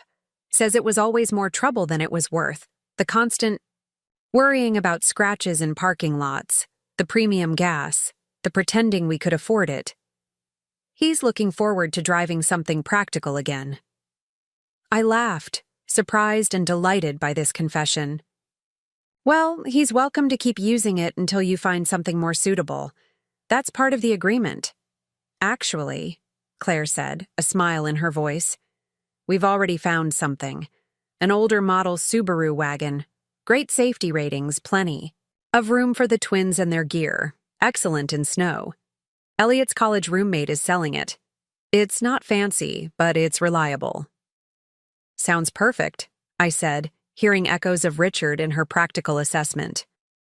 It is, she agreed. And, Mom, thank you. Not just for the financial help, but for everything else. For not giving up on us even when we made it so difficult. After we hung up, I sat on my balcony, watching the autumn leaves drift from the maple tree in the community garden. Change was coming, not just for Claire and Elliot, but for all of us. A stripping away of pretense, of appearances, of the superficial trappings that had somehow become more important than the connections they were meant to enhance. The Range Rover would soon be mine, a peculiar trophy in this battle for family values. But the real victory wasn't in the paperwork or the legal agreements. It was in the shift I'd heard in Claire's voice, the return of something authentic beneath the polished exterior. It was in the promise of pizza and board games, of Christmas together, of rebuilding what had been broken but never beyond repair. Richard would have approved, I decided. Not perhaps of my methods. He'd always favored gentle guidance over dramatic gestures, but of the outcome. Our daughter finding her way back to the values we'd tried to instill. Our grandchildren, growing up knowing that family isn't measured in square footage or vehicle makes, but in showing up, in being present, in choosing each other even when it's inconvenient or uncomfortable. And if it took a luxury SUV to make that lesson stick, well, stranger things had happened in families. The important thing wasn't how we got here, but where we were going next, together, flawed but trying, on a road that led home. The paperwork for the Range Rover transfer went through without a hitch. Barbara handled everything efficiently, as always, ensuring that the bank received full payment and the title was properly transferred to my name. When she handed me the keys and documents, her expression was a mixture of professional satisfaction and personal concern. "Are you sure about this arrangement, Evelyn?" she asked, not for the first time. "It's a significant financial commitment for what amounts to uncertain returns." I tucked the papers into my handbag, the weight of the glossy black key fob unfamiliar, in my palm. "Some investments can't be measured in dollars and cents," I replied. "This is about something more important than money." Barbara nodded, her skepticism softening. "Well, for what it's worth, I hope it works out exactly as you've planned. Claire's fortunate to have a mother who believes in second chances." Second chances. The phrase lingered in my mind as I drove home in my sensible Honda, the Range Rover keys nestled in my purse like some strange talisman. Was that what I was offering Claire and Elliot? A second chance? Or was it something more complex? A recalibration, a course correction on a journey that had veered so far from its intended path that landmarks were no longer recognizable. The first family dinner under our new arrangement was scheduled for the following Saturday. Claire had insisted on hosting, despite my offers to handle everything at my condo. "We need to start as we mean to go on," she'd explained during our brief phone conversation. "And that means welcoming you into our home. Our real home, not the showpiece we've been pretending to live in." I arrived precisely at 5, a bottle of sparkling cider in hand. Richard and I had never been wine drinkers, and I saw no reason to start now for appearance's sake. The house looked different somehow, though nothing had visibly changed. Perhaps it was the absence of that artificial perfection, the magazine-worthy staging that had always made me feel like a visitor in a model home, rather than a mother in her daughter's house. Claire answered the door herself, no housekeeper now. Dressed in jeans and a simple sweater, her hair pulled back in a casual ponytail. Behind her, I could hear the twins' voices raised in playful argument, the clatter of toy trains on hardwood floors. "Mom," she greeted me with a genuine smile, leaning in for a proper hug rather than the air kiss that had become her standard greeting in recent years. "Come in. We ordered from that Italian place you like, the one with the A. Garlic knots Dad always said would keep vampires away for a week." The casual mention of Richard, the easy reference to a family joke we'd shared, brought unexpected tears to my eyes. Claire noticed, her expression softening. "I've been thinking about him a lot lately," she admitted as she took my coat. remembering. Things I hadn't thought about in years. The way he'd make up those ridiculous bedtime stories with talking vegetables. How he'd always save the Sunday crossword for us to do together. He'd be happy to hear that, I said, following her into the kitchen. He always worried you might forget the small moments once you were grown.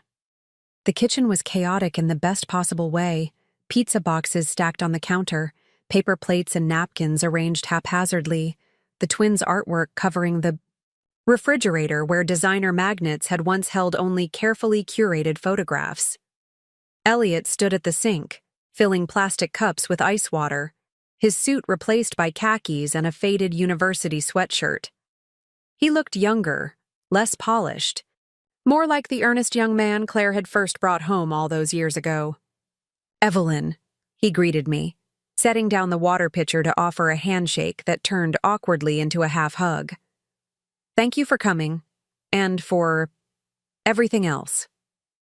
The last part was delivered with a meaningful glance, an acknowledgement of the car situation we'd resolved without directly mentioning it. I nodded, accepting both his thanks and his discretion.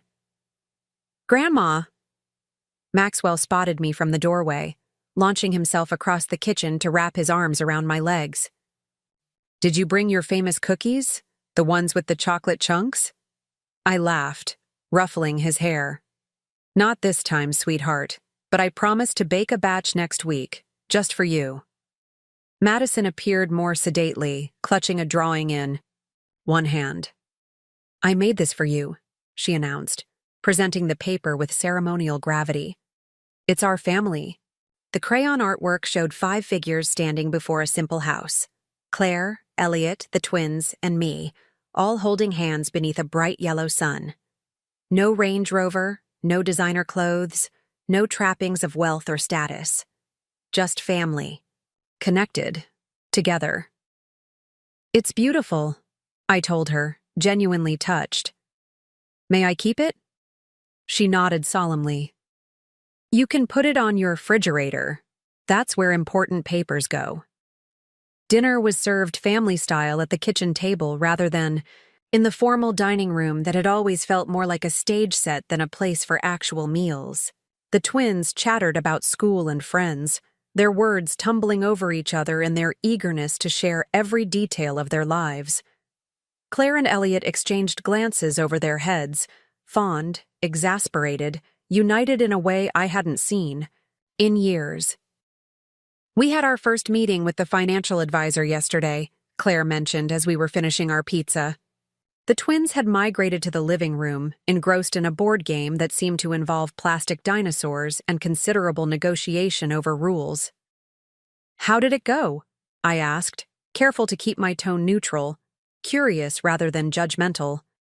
Elliot sighed, running a hand through his hair, a familiar gesture that reminded me of the more relaxed young man he'd once been. It was illuminating and humbling. We've been living so far beyond our means for so long that I'd stopped noticing the discrepancy, stopped questioning whether we needed all the things we were killing ourselves to afford. The worst part was putting it all on paper, Claire added, seeing the numbers in black and white, what we earn versus what we spend. It's embarrassing, frankly. 2 educated adults who couldn't manage basic budgeting. "Everyone makes financial mistakes," I offered. "The important thing is recognizing and correcting them before they become insurmountable." Elliot nodded, his expression serious. "We've set up a realistic budget, cut all the unnecessary subscriptions and memberships, canceled the weekend trip to Vermont we'd planned for next month. The advisor thinks if we're disciplined, we can be on solid ground within a year." "And the house?" I asked, knowing this was the largest financial burden they faced. "We've had 3 showings already," Claire replied.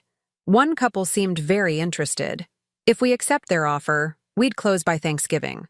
She managed a small smile. "Plenty of time to find a new place before Christmas. Have you started looking?" I kept my tone conversational, though the thought of them moving, potentially further away, caused a flicker of concern. Claire and Elliot exchanged a glance that suggested they'd been discussing this topic extensively. Actually, Claire began, we're considering something closer to you. There's a development of townhouses near the community college. Reasonable. HOA fees, good schools nearby, about 15 minutes from your condo. The idea that they were factoring my location into their housing decision touched me deeply. For so long, Claire had been pulling away, distancing herself physically and emotionally. This deliberate movement toward closer proximity felt like a significant shift, a tangible sign that her priorities were genuinely changing.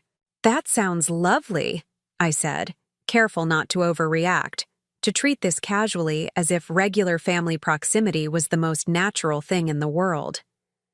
The area has nice walking trails, too. The twins would enjoy those. The conversation flowed. Easily from there, practical discussions about schools and commute times, fond reminiscences about the neighborhood where Claire had grown up, gentle teasing about Elliot's complete inability to handle home repairs despite his repeated attempts. It felt natural, comfortable, like family dinners used to feel when Richard was alive and Claire was still finding her way in the world. As the evening drew to a close, Maxwell and Madison insisted I read their bedtime story. A privilege once, reserved for special occasions but now offered spontaneously, as if my presence in their nightly routine was both expected and welcomed. I sat between their beds in the room they shared, the dedicated playroom having been converted back to its original purpose, reading about a bear who couldn't sleep through winter and his woodland friends who helped him find peaceful slumber. "Will you come next weekend too?" Madison asked as I tucked the covers around her small shoulders. "Daddy says we're going to make spaghetti and meatballs like Grampy used to make." Spaghetti and meatballs had been Richard's specialty, his one culinary accomplishment. The fact that Elliot knew this, remembered this, and planned to honor it, caught me completely off guard. I wouldn't miss it for the world, I promised, dropping a kiss on her forehead. Downstairs, I found Claire and Elliot clearing away the dinner dishes, working in comfortable tandem. They looked up as I entered, their expressions oddly nervous, as if they'd been discussing something they weren't sure how to broach.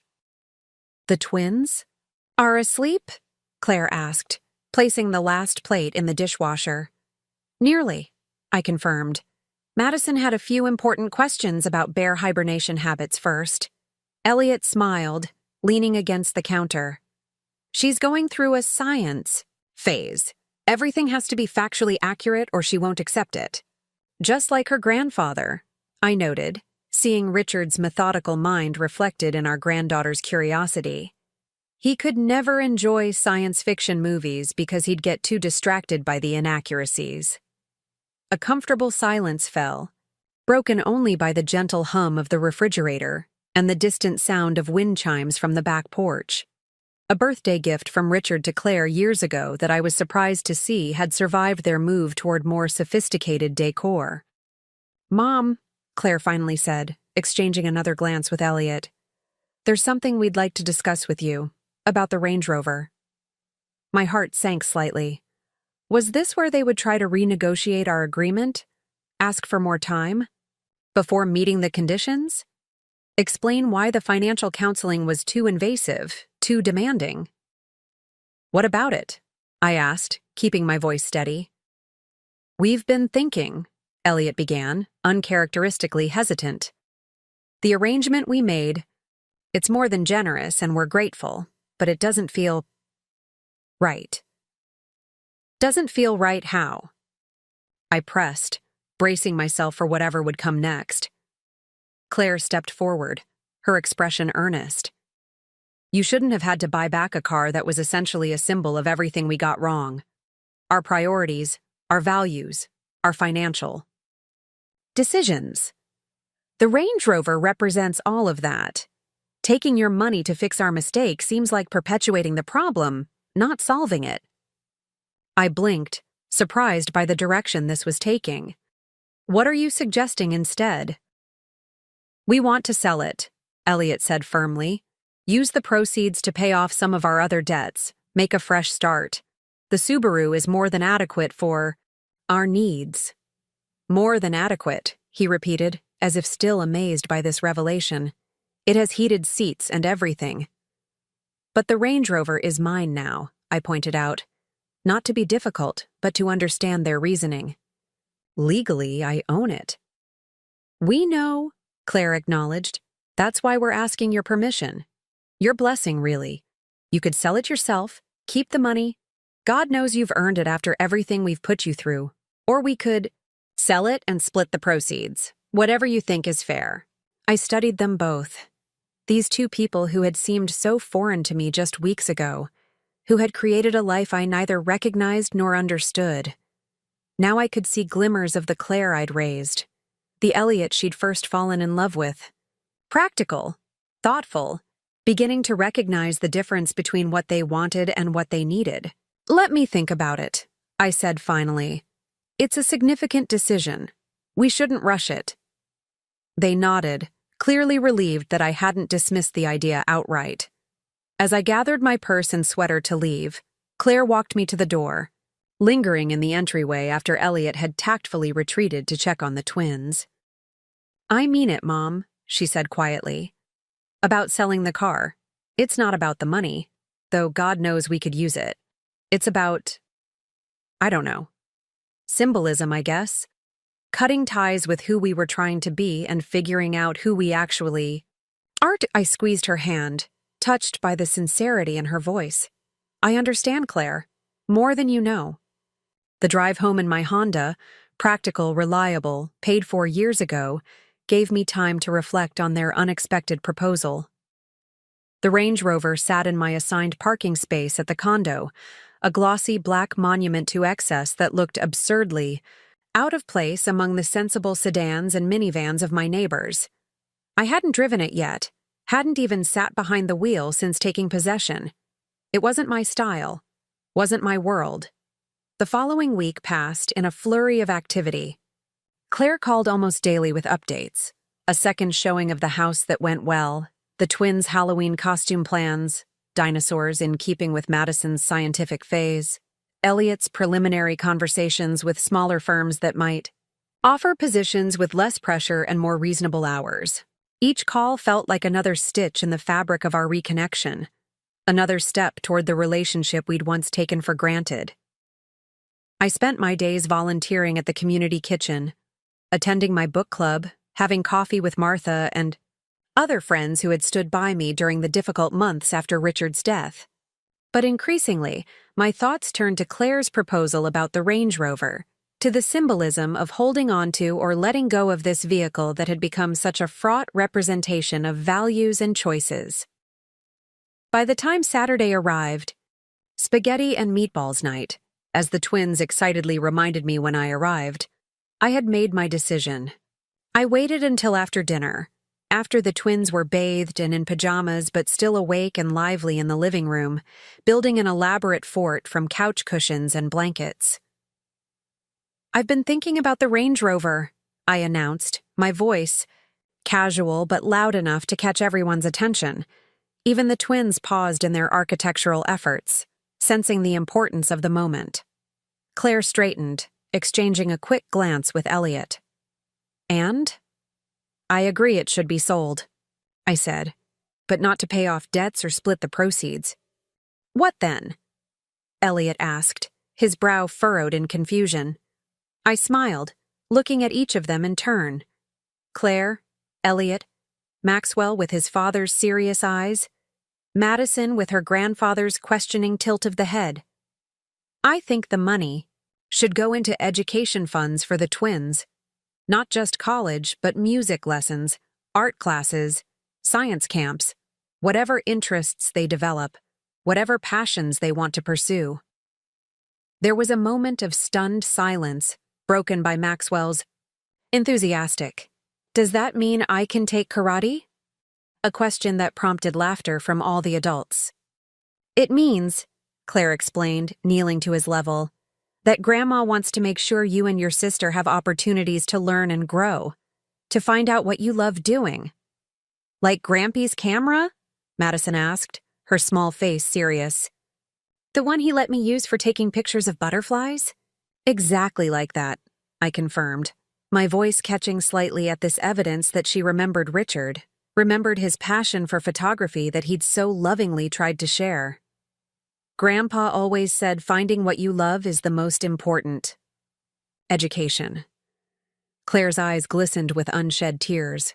Mom, that's perfect. Absolutely perfect. Elliot nodded, his expression more solemn. It's very generous. More than we deserve. It's not about deserving, I corrected gently. It's about values. About what matters. This way, something positive comes from a decision that wasn't the wisest. A legacy of opportunity instead of obligation. The twins had already lost interest in the adult conversation, returning to their fort construction with renewed vigor. But Claire crossed the room to embrace me. A real hug, tight and lingering like the ones she used to give before college, before Elliot, before status and appearances became her guiding principles. Thank you, she whispered against my shoulder, for not giving up on us. In that moment, with my daughter in my arms and my grandchildren playing nearby, I felt Richard's presence more strongly than I had since his death, not as a ghost or supernatural visitation, but as the living legacy of his values, his wisdom, his unwavering belief in second chances. He would have approved of this solution, this transformation of something superficial into something meaningful. He would have seen it as I did, not an ending, but a beginning. A chance to redirect the family story toward something truer, more authentic, more aligned with what really mattered. The week before Thanksgiving brought unexpected news, an offer on Claire and Elliot's house, slightly below asking price, but with a fast closing date and minimal contingencies. They accepted immediately, relieved to have this chapter concluding, eager to move forward with finding a more modest, more manageable home closer to mine.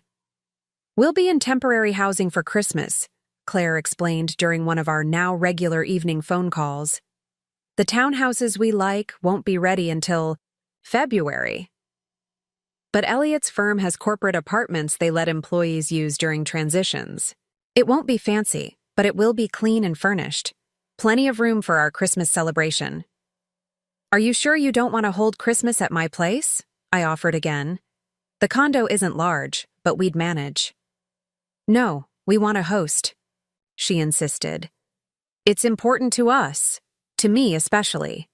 I've spent too many years thinking of holidays as performances, as occasions to impress rather than connect.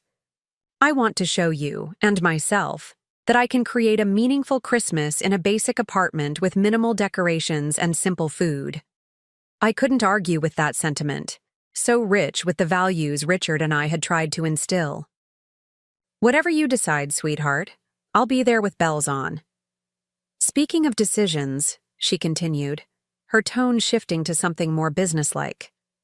We've found a dealer for the Range Rover. They're offering a fair price. Not what we paid originally, of course, but cars depreciate the moment they leave the lot, especially luxury vehicles. That sounds reasonable, I agreed. When would they want to complete the sale? This weekend, if possible. They have a client specifically, looking for this model and color. I know it's short notice, but this weekend is fine, I assured her. I'll bring the title, and we can handle everything together. Saturday morning dawned crisp and clear, the kind of perfect late autumn day that showcases New England. At its finest, leaves crunching underfoot, the air sharp with wood smoke and impending winter, the sky a crystalline blue that seems to stretch into infinity. I dressed carefully, choosing comfort over style as had always been my preference. As I picked up the Range Rover's title from my desk, my eyes fell on the framed photo of Richard that had occupied that spot since his death. Richard at 50, laughing beside our old canoe on the lake where we'd spent so many summer weekends. His face tanned and relaxed, his eyes crinkling at the corners with genuine joy. Well, what do you think? I asked the photograph, holding up the title paperwork. Good decision? His smiling face offered no answer, of course, but I felt a sense of peace, of rightness, that I chose to interpret as approval. Richard had never been one for material possessions, had driven the same sensible car for a decade, had worn clothes until they wore out regardless of changing fashions. He would have been puzzled by the whole Range Rover saga, but he would have understood the underlying principles at stake: family connection, genuine values, learning from mistakes rather than compounding them.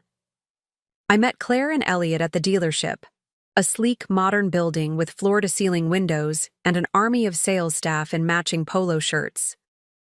The manager who greeted us was professionally courteous, clearly seeing this as a straightforward business transaction rather than the emotionally freighted moment it represented to our family. "Mrs. Harper, if you'll just sign here," he indicated the appropriate lines on the paperwork. "And initial here, here, and here.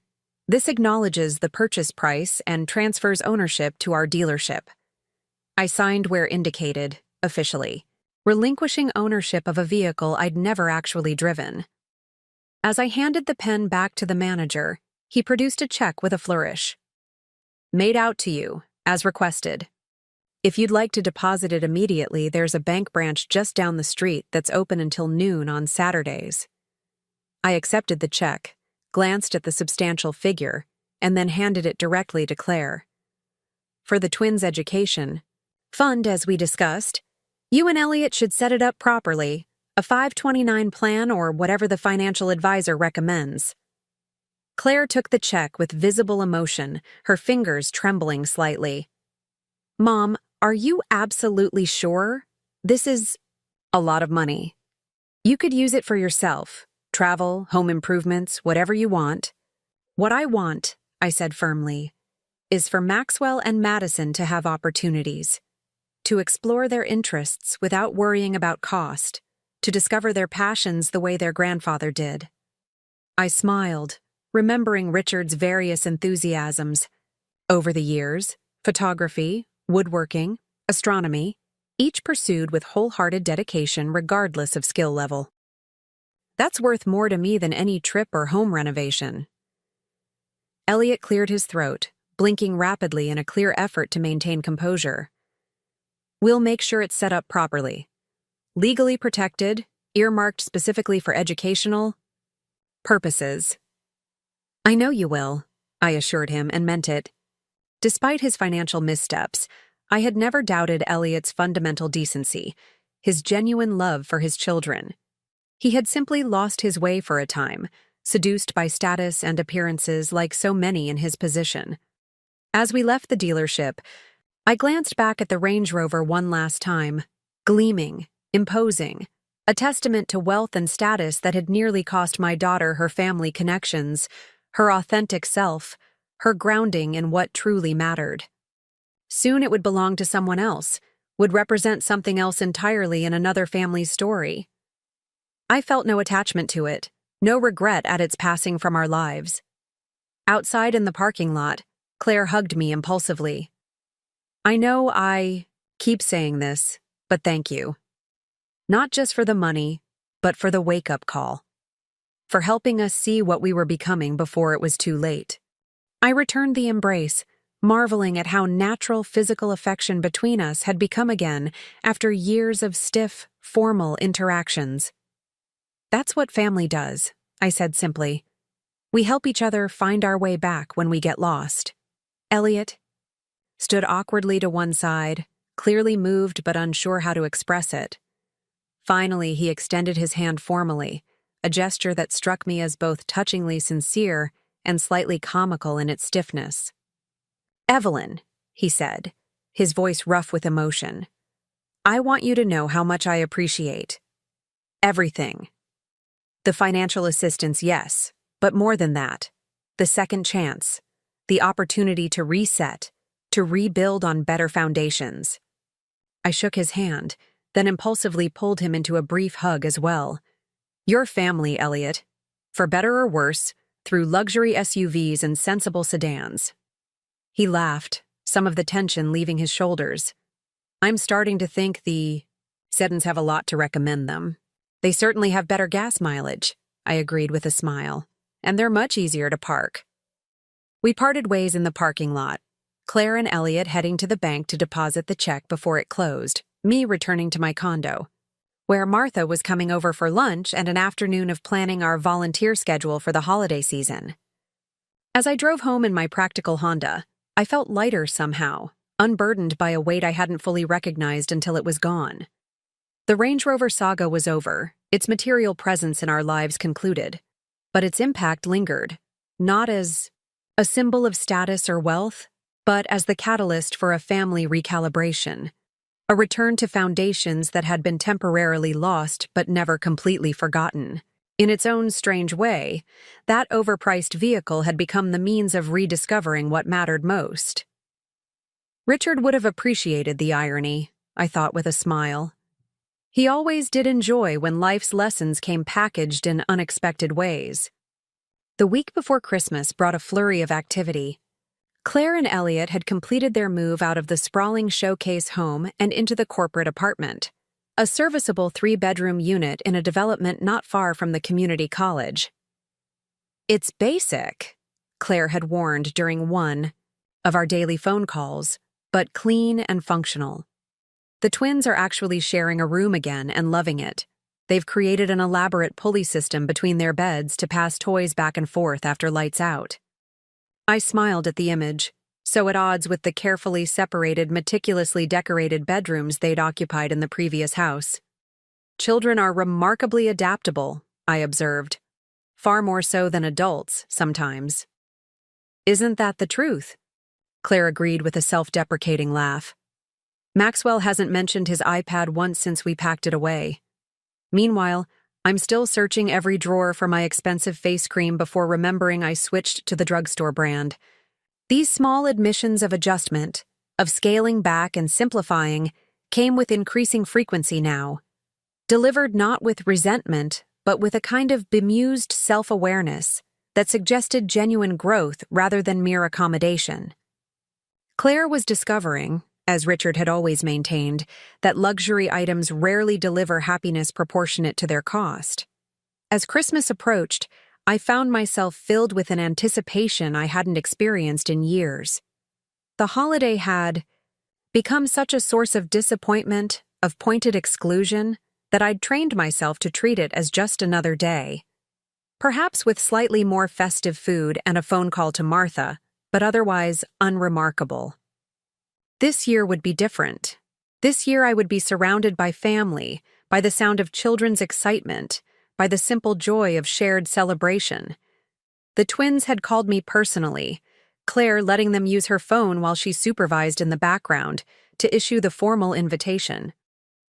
"Christmas is at our house, Grandma," Maxwell had announced importantly. "Daddy says we're doing it old school this year." "Old school," I repeated, amused by the phrase coming from a 6-year-old. "That means like when you and Grampy were little," Madison explained with the patient superiority of an older sibling. "By 12 minutes, as she frequently reminded everyone. With homemade decorations and real food instead of the fancy stuff nobody actually likes." Out of the mouths of babes, I thought, mentally comparing the elaborate but largely untouched charcuterie boards and specialty cocktails of Claire's previous holiday gatherings with the simple, hearty meals Richard and I had always provided. Meals that left guests satisfied rather than impressed. "That sounds perfect," I assured them both. "What time should I arrive?" There was a muffled consultation with Claire before Maxwell returned to the phone. "Mom says any time after breakfast.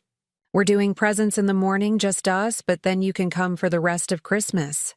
The emphasis on rest touched my heart. The implication that the day wasn't complete, wasn't fully Christmas, until I joined them.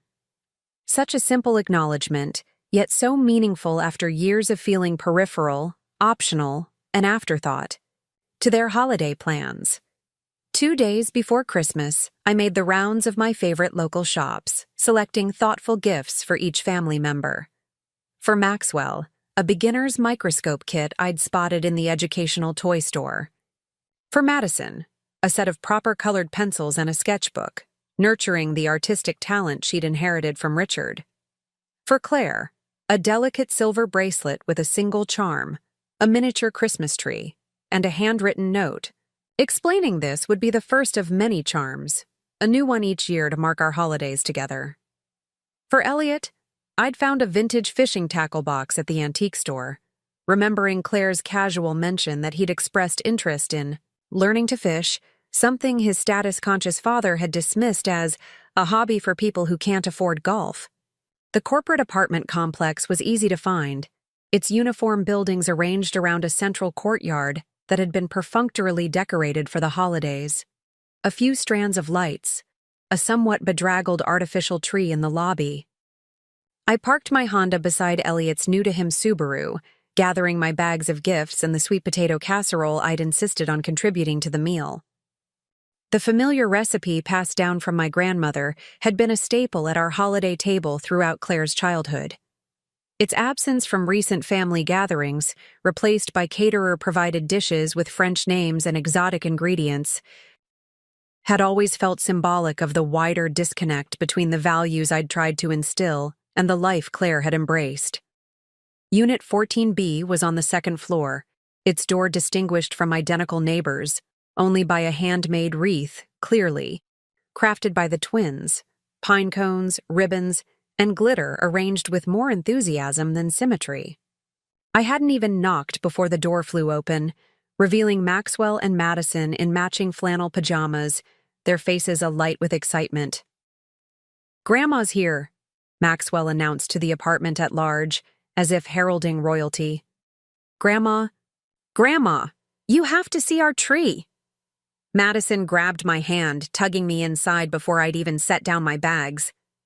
"We made all the decorations ourselves. Well, except for Grampy's special ones." I froze momentarily at the mention of Richard's special ones, the small collection of meaningful ornaments he'd accumulated over the years. A tiny brass canoe commemorating our honeymoon in the Adirondacks. A hand-carved wooden piano marking Claire's first recital, a delicate glass snowflake from our 25th anniversary trip to Vermont. I'd assumed these treasures had been discarded years ago, casualties of Claire's shift toward more coordinated designer holiday decor. The apartment's living area was modest but cheerful, transformed by the family's efforts from generic corporate housing to something unmistakably festive. Paper snowflakes hung from light fixtures, chains of red and green construction paper looped along the walls, and in the corner stood a small but perfect Fraser fir, its branches adorned with the most beautiful mismatched collection of decorations I'd seen in years. "Look, Grandma," Madison pointed proudly. "That's Grampy's canoe. Mommy let me hang it because I'm super careful." There it was, the small brass ornament Richard had found in a lakeside gift shop decades ago, still gleaming, still carrying. Memories of those early days when our love was new and our future stretching bright before us. And beside it, the piano, the snowflake, all the meaningful markers of our family history that I'd thought lost to time and changing tastes. "I saved them," Claire said quietly, appearing from the kitchen, a dish towel draped over her shoulder, and a smudge of flour on her cheek. "All these years, I couldn't bring myself to use them in our other life. They didn't match the aesthetic." She rolled her eyes at her former self. "But I kept them in a special box. They were too important to let go." The simple admission that some connections had been preserved even as others frayed brought tears to my eyes. Claire noticed, stepping forward to embrace me with none of the self-consciousness that had characterized our interactions for so long. "Merry Christmas, Mom," she murmured. "Thank you for giving us a second chance." "Merry Christmas, sweetheart," I replied, returning the hug with equal warmth. "Thank you for remembering what matters."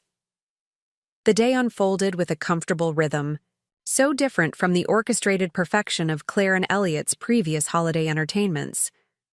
We ate lunch at the kitchen table, no elaborate place settings, just simple pottery plates and everyday flatware. The food was homemade and plentiful. Roast chicken rather than the standing rib roast Elliot had always insisted was the only acceptable Christmas main course. Mashed potatoes whipped to creamy perfection by Maxwell, with considerable supervision.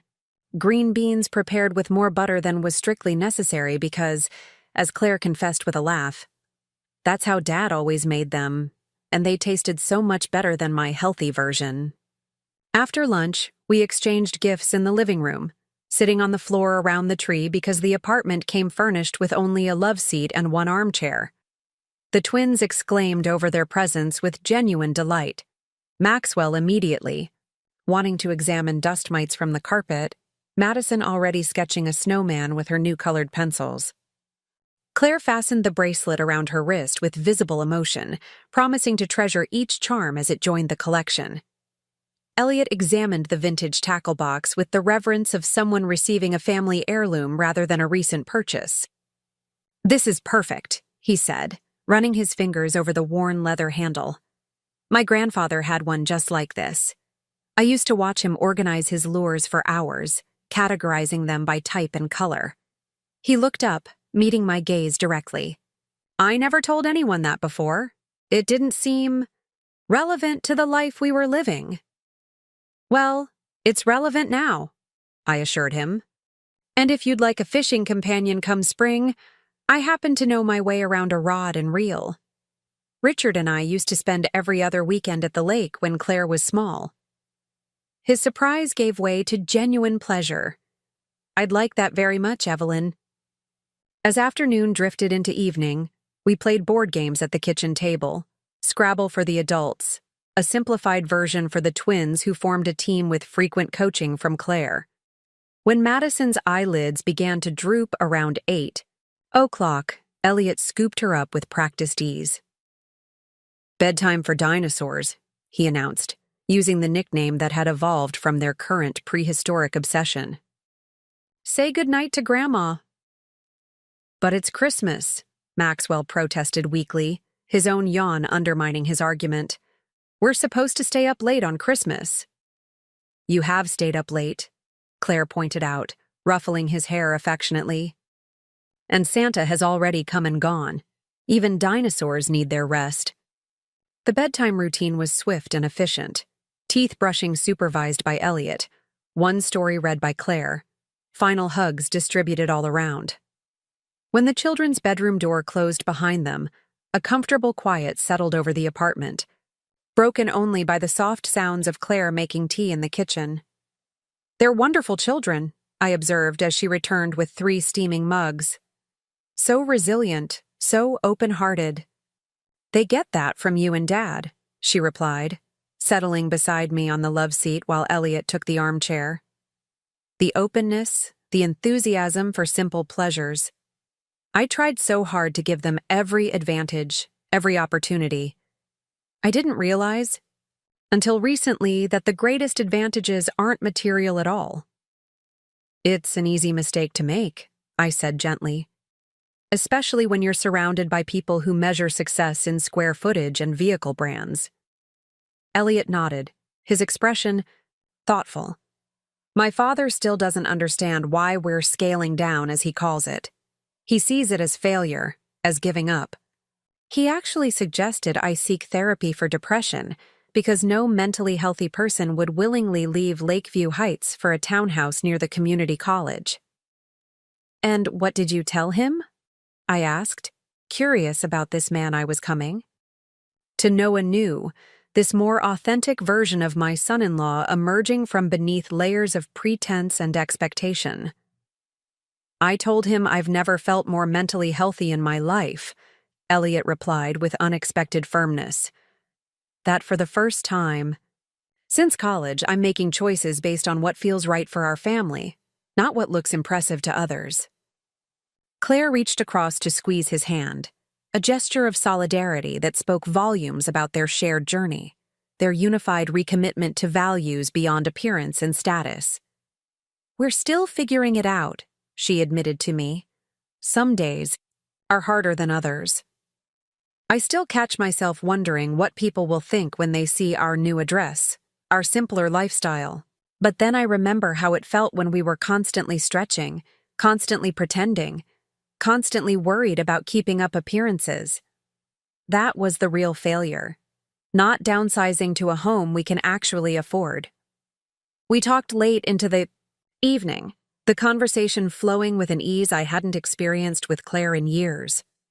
She shared stories about the twins' adjustment to their new school, about her own tentative steps toward reconnecting with old friends she'd drifted away from during her social climbing phase. Elliot spoke about interviewing with smaller firms, about rediscovering his original passion for finance as a tool to help regular people achieve stability rather than as a path to wealth and status for himself. As the clock approached midnight, Claire stifled a yawn, then laughed at herself. Apparently, dinosaurs aren't the only ones who need their rest.